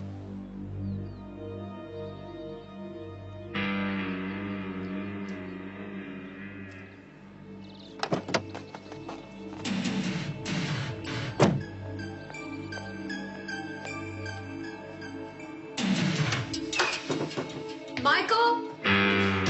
We don't have to go back for my racket. Edie, get out of here! Hold it! Your girlfriend carries a gun? I'm a police officer. Just leave her out of this. What's going on, Michael? Your girlfriend wants to know what's going on. Tell her so she'll understand why you're gonna die. Tell her what happened. Tell her so she'll realize what kind of scum you are. Tell her! About a week ago, a 16-year-old girl was raped and murdered in San Francisco by a drifter named Derek Slocum. A couple of days ago, Leon came to me with this lame idea that it wasn't his brother, but the Slocum character who killed Terry Lincoln about 3 years ago. Wanted me to check it out. Did you? Of course I did. There wasn't anything to it. Damn liar. Newspaper in San Francisco said the girl was raped and strangled with a bicycle chain, just like Terry Lincoln. Talk to the medical examiner. He wasn't even sure the murder weapon in San Francisco was a bicycle chain. Now, damn it, Cooley, think! You can't believe that one incident in San Francisco makes your brother innocent. You're dead, Hayworth. Now, wait a minute. Maybe it is possible. Maybe this guy up north is the killer. Now, look, I can contact the DA's office in San Francisco, and I can find out. It's too late, lady. My brother's already dead. If this guy up north is guilty, then at least your brother's death would be vindicated. If it was my brother, I'd do it. You gotta at least let me try. Come on, let me make the call. We're talking about your brother. Let me at least try.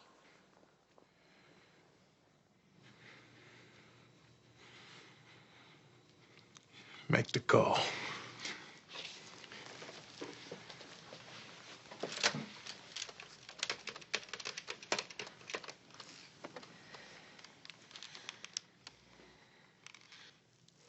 San Francisco. The number for the district attorney's office, please. Thank you.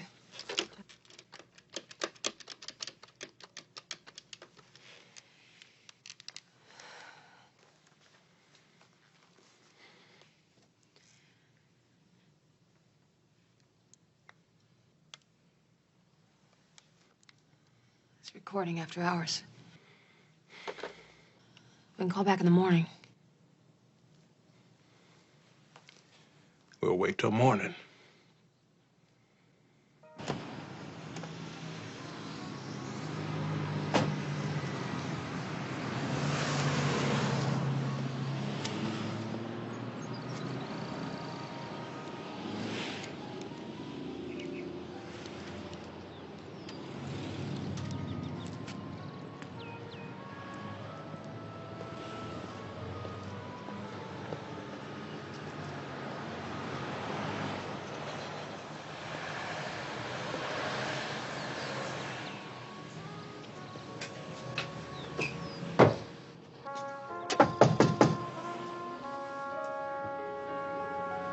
Mr. Levy.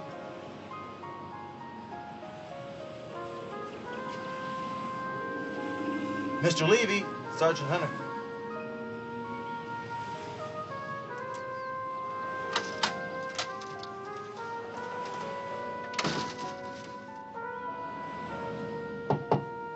Mr. Levy?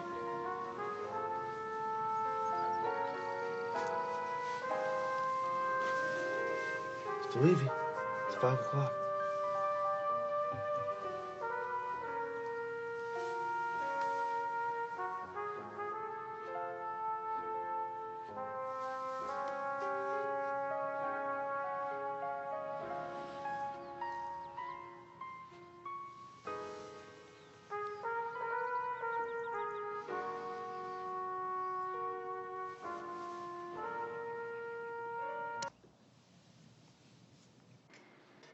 Aren't you having anything? Gun pointed at my head sort of eliminates my appetite. There's dishes in the glass cabinet.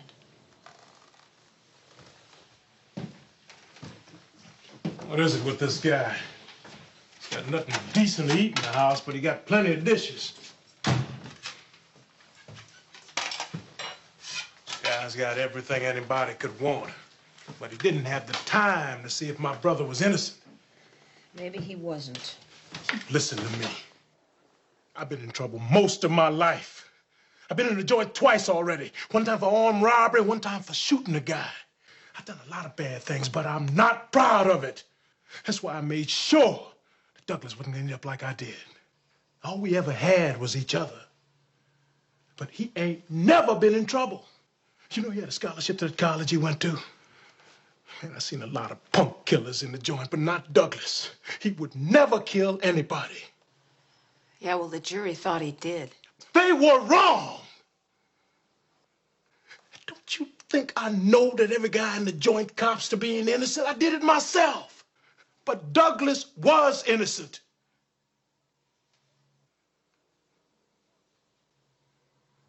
Why do you think he killed himself? Because when I told him that boyfriend of yours in there wasn't interested in the San Francisco murder, he just kind of lost all hope. It's like he couldn't hang on anymore. Man, I should have known that. Look, you bought your boyfriend some time, but if you don't come through for me, I'm gonna kill him. You understand that? Now, let's go.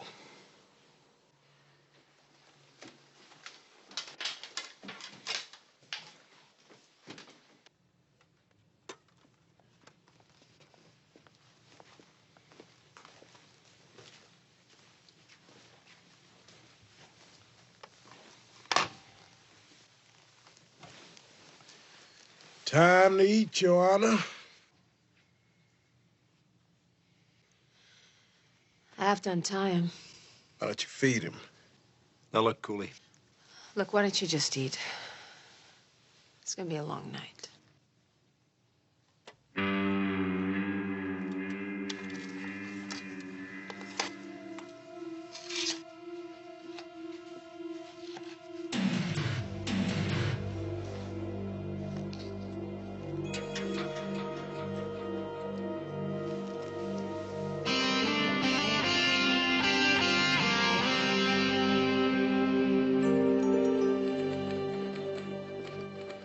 Hunter, I just heard about Mr. Levy. It's a damn shame. Yeah, he was a very nice old gentleman, John. He sure was. I hate to say this, but without him, Haller may just walk. No, I know. I was just going through McCall's notes. There's a list of people who saw the fire. There's one note here. A. Ochoa, possible. Think maybe it's an eyewitness? No, I've got McCall's number in San Diego. I thought I'd give her a call here.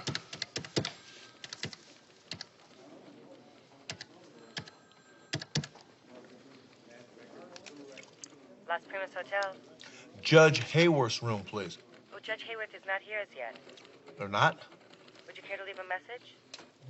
Yes, could you have Sergeant McCall call Sergeant Hunter tonight as soon as they get in? It's very important. Yeah, she has a number. We'll do that for you, sir. Thank you. They're not there yet? Traffic down there's murder. Give it time. Just keep trying.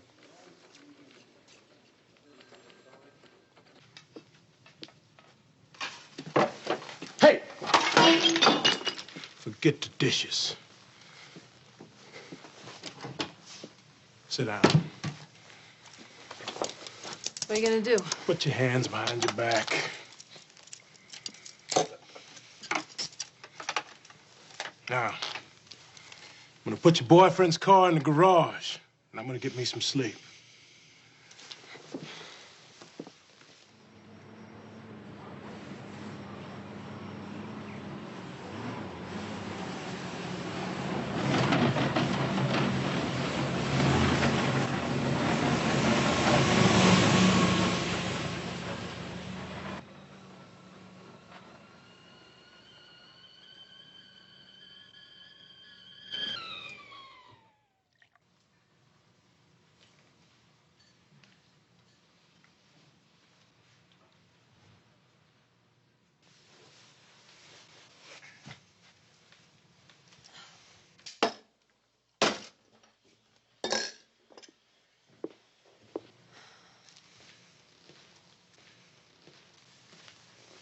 Good morning.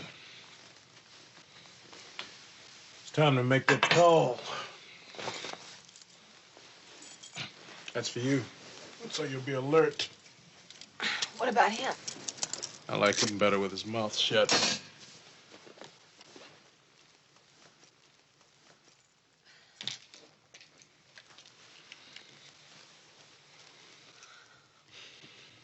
Make the call.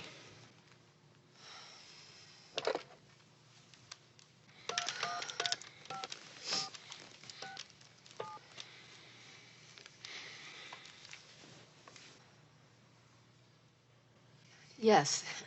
Good morning. This is Sergeant Dee Dee McCall, LAPD homicide. I'd like to find out who the assistant DA is prosecuting a case involving a Derek Slocum, please.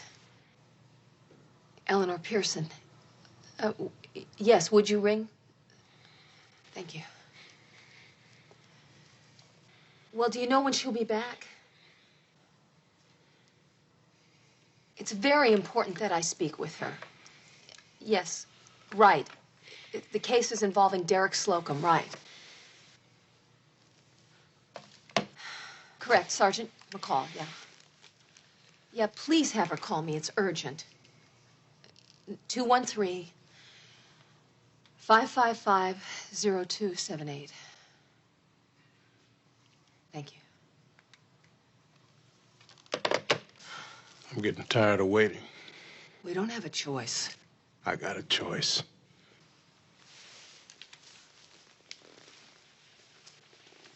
No, Sergeant Hunter, they wouldn't have gone to another hotel.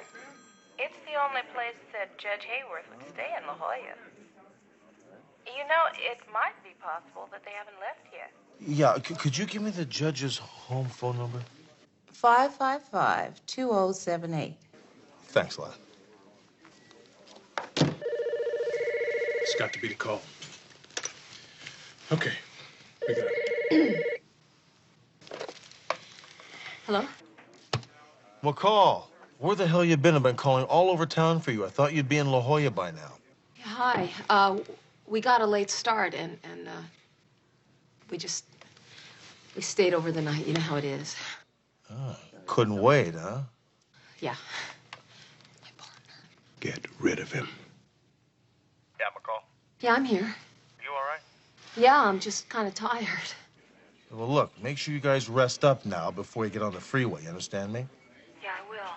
Now, look, I got a situation here. Remember Mr. Levy? Well, Mr. Levy passed away last night of a heart attack. That's awful. Yeah, now look, I was going through your notes, and I saw a name, A. Ochoa, with a possible underneath it. Does that mean a possible witness? Yes. Yeah, I thought that this guy, Ochoa, was holding something back from us, and, we had Levy, so I didn't push it. I figured that this guy was illegal because he had one of those ESL textbooks, so I thought he was probably studying for his English lessons for amnesty proceedings, you know. But listen, I'm sure that he will cooperate. I know the guy will cooperate. Well, good, because that's the route I'm going to have to go now. So I'll follow up on that. And in the meantime, have a good time. Thanks. Bye. Bye. I know the DA's gonna call.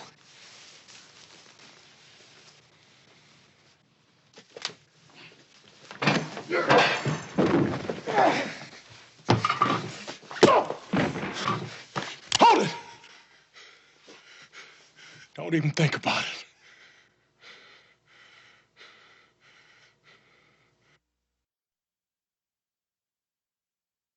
Feeling any better? I could use a couple aspirin. I have some aspirin in my purse. Nobody's going anywhere where I can't see them. This is crazy. That DA from San Francisco is never calling back. This is a total waste of time. Leon, a DA will always call back a police officer. Now, we've just got to wait on her. Cooley, you know when you came to me the other day about your brother? It really bothered me. When I came home that night, don't you think I considered going through his files? Why didn't you, man? Because I knew I wouldn't find anything. Michael, are the files here in the house? What? Are they here in the They're in my house? study. Why? We can look through the transcripts of your brother's trial and see if they missed anything. Dee Dee, It's possible. I don't think so. I do. Hunter, Captain told me you might be down here. Any luck on Ochoa? Oh, yeah, I checked out this guy's home address. It was a hot dog stand. Oh, jeez. You know, look, McCall said the guy was taking English classes. Now, there must be over 300 English classes given in Los Angeles. I say we start with the ones within a 5-mile area of the fire. You got it.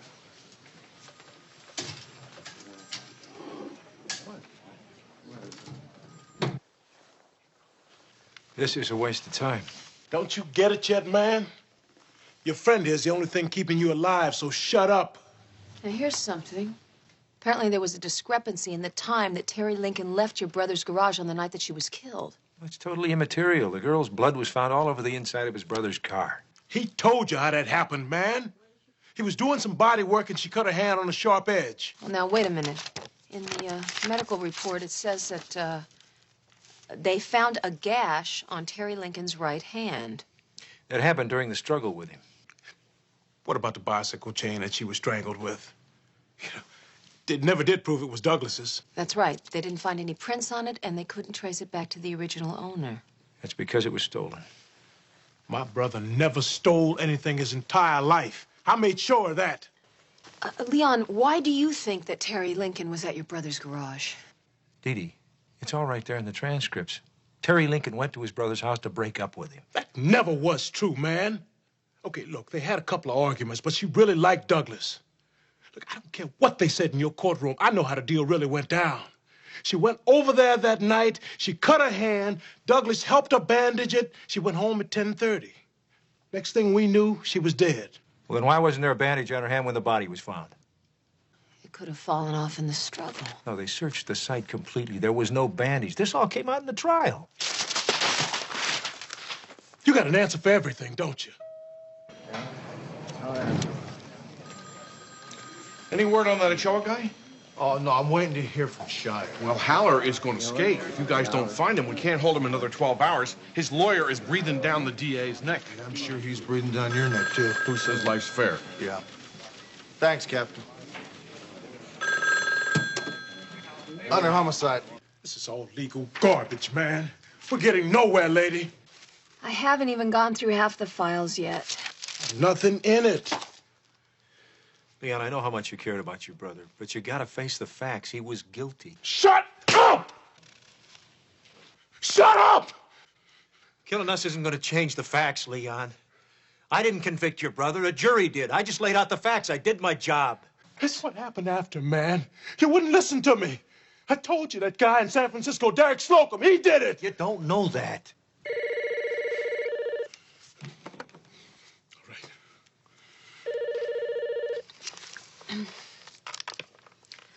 Hello? Yes, this is Sergeant McCall. Thank you for calling me back. Well, how long is Miss Pearson going to be in court? This is urgent. I don't want you talking to no DA's assistant. I think this is the best we can do right now.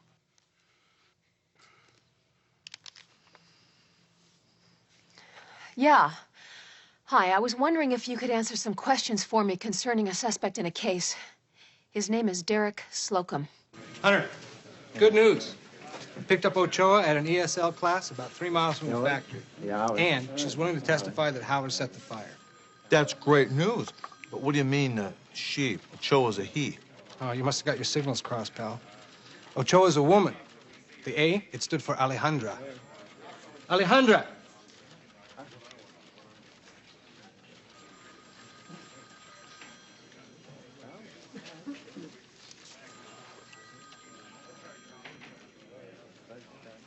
I apologize for the confusion. It's just that I was led to believe that you were a man. Now, you're sure that you gave my partner your full name the night of the fire? Of course, but she was writing very fast in her book. Oh, I see. Now, tell me how you know this is the man that started the fire. I saw him. We both did. Poor Mr. Levy. Such a very nice man. But that night, we heard the noise, and we saw this man running away with a can of gasoline. Now, what were you doing in Mr. Levy's office late that night? Told the lady, your partner. Sergeant McCall. I told her, after hours, Mr. Levy's been teaching me to be a seamstress, but no one knows about it. Your partner, she said that Mr. Levy saw this man and that may be enough. She could see that I was very afraid. I understand. Okay, Alejandra, I want to thank you for coming in. Now, I'm going to put you with Detective Shire so he can take your official statement. Betty? Take her to Detective Shire, please. Thanks very much, Thank honey. you, Sergeant. Thank you very much. That was Ochoa? I thought McCall said it was a man. Yeah, I was led to believe it was a man, but the funny thing is, on the telephone, she had the perfect opportunity to tell me it was a woman, and she didn't. Something's wrong. Yeah, real wrong. And what was that name again? Lieutenant Mozak, Houston PD. Thank you. Yeah, and when Miss Pearson comes back in, please have her call me. Thank you very much.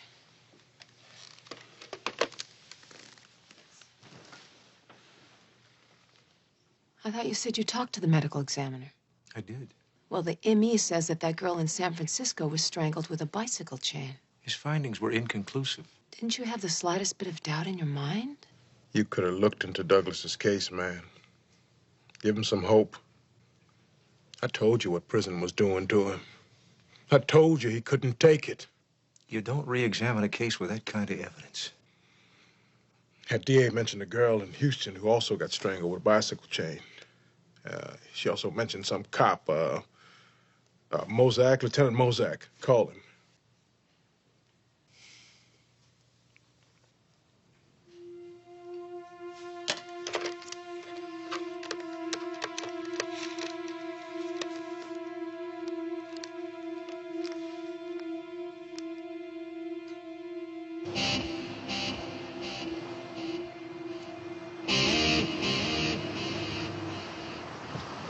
When Lieutenant Mozak comes back, please have him call me right away at that number. Thanks very much.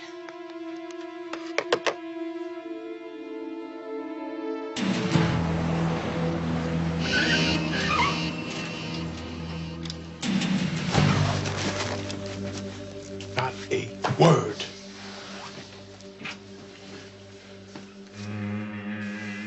Get over here. Who is this guy? Looks like a cop.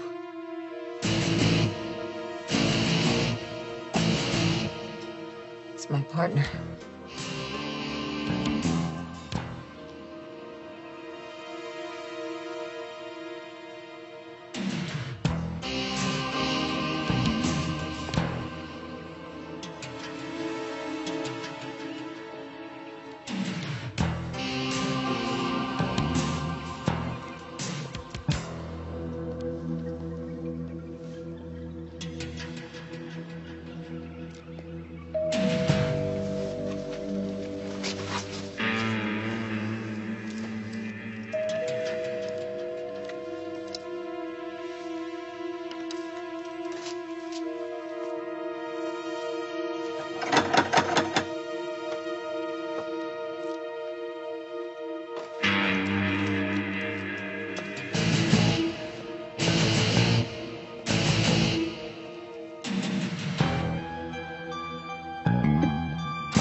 Stay right there.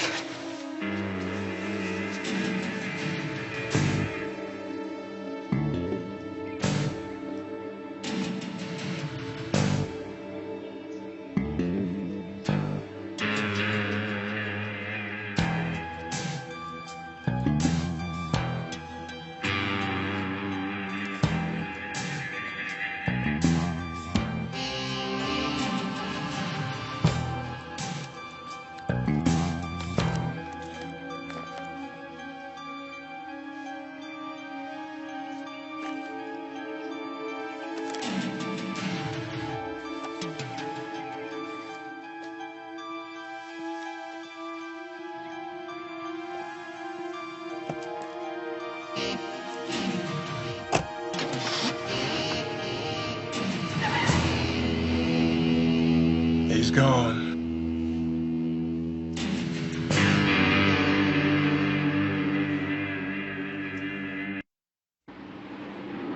Leon Cooley. Okay. Yeah, thanks very much. You're very helpful. Hey, Greenberg. Yeah. You arrested a guy named Doug Cooley about 3 years ago? Yeah. Did you hear what happened to the kid? You have a brother?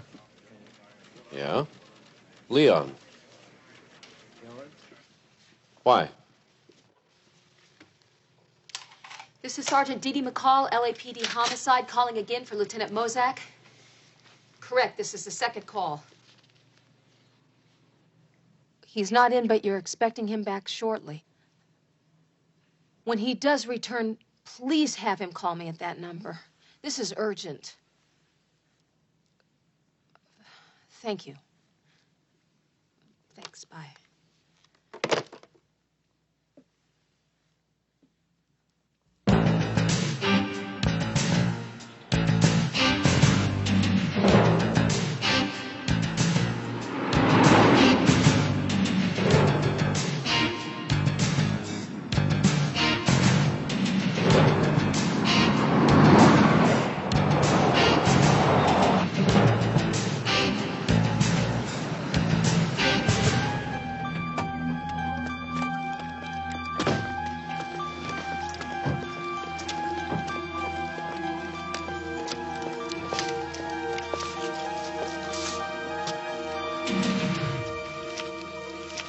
That curtain was open the last time I was here.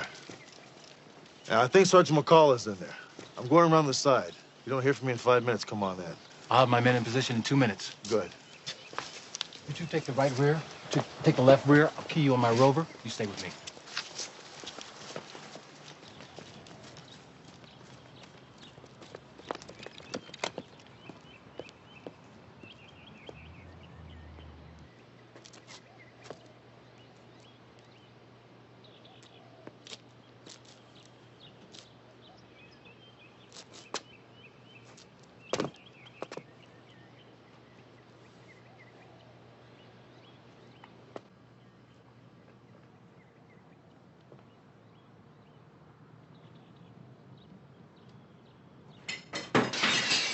What the hell was that?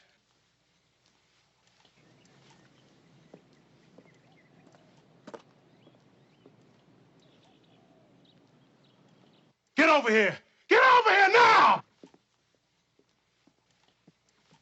Police, drop the gun, Cooley. Get away from that wall, cop, so I can see you. No, it's not gonna happen. You never make it out of here alive. Drop the gun. I don't care about getting out of here. I don't care about anything. You do care, Leon. You tipped him, didn't you? This whole thing was a put on. You don't care about clearing my brother's name at all. That's not true. I should have killed you both when I had the chance. But you didn't because you can't. You're not a murderer. I'm about to become one.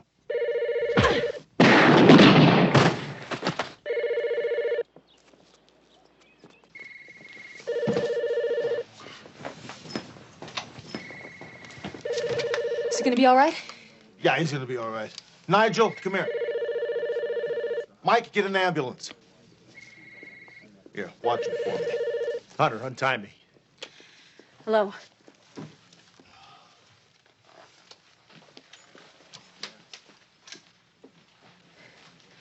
Yes, Lieutenant, thank you for calling me back. Right. Right, Slocum. What? I don't understand. No, he never did tell me that. Well, I don't know why. No, that's not the way we usually do things in L.A., Lieutenant. Thank you. Thanks very much. We'll be in touch. Dee Dee, what's wrong?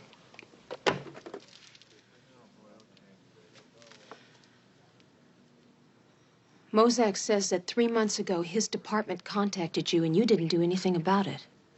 Do you know how many telephone calls I get? This wasn't just a call.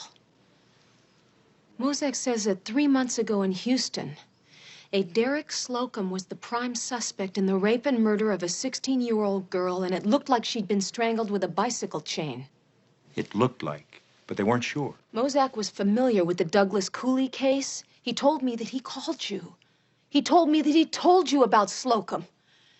He asked you on 3 separate occasions to send an investigative team to Houston, and you ignored it. Howard, you talk to her. She's got it all wrong.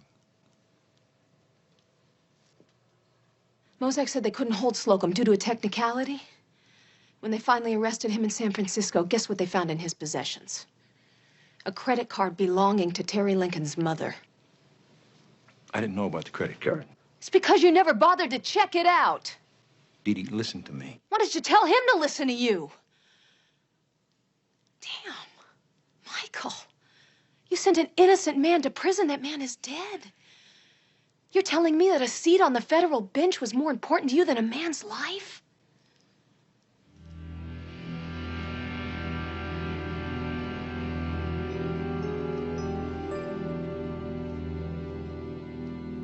It's nothing to see, folks. Let's break it up, okay? Let's go.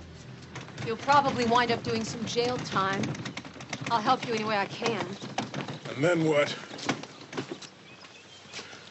Well, that'll be up to you, Leon. You think my brother's name will ever get cleared? Well, that's up to the courts, but I think it looks pretty good. And what about him?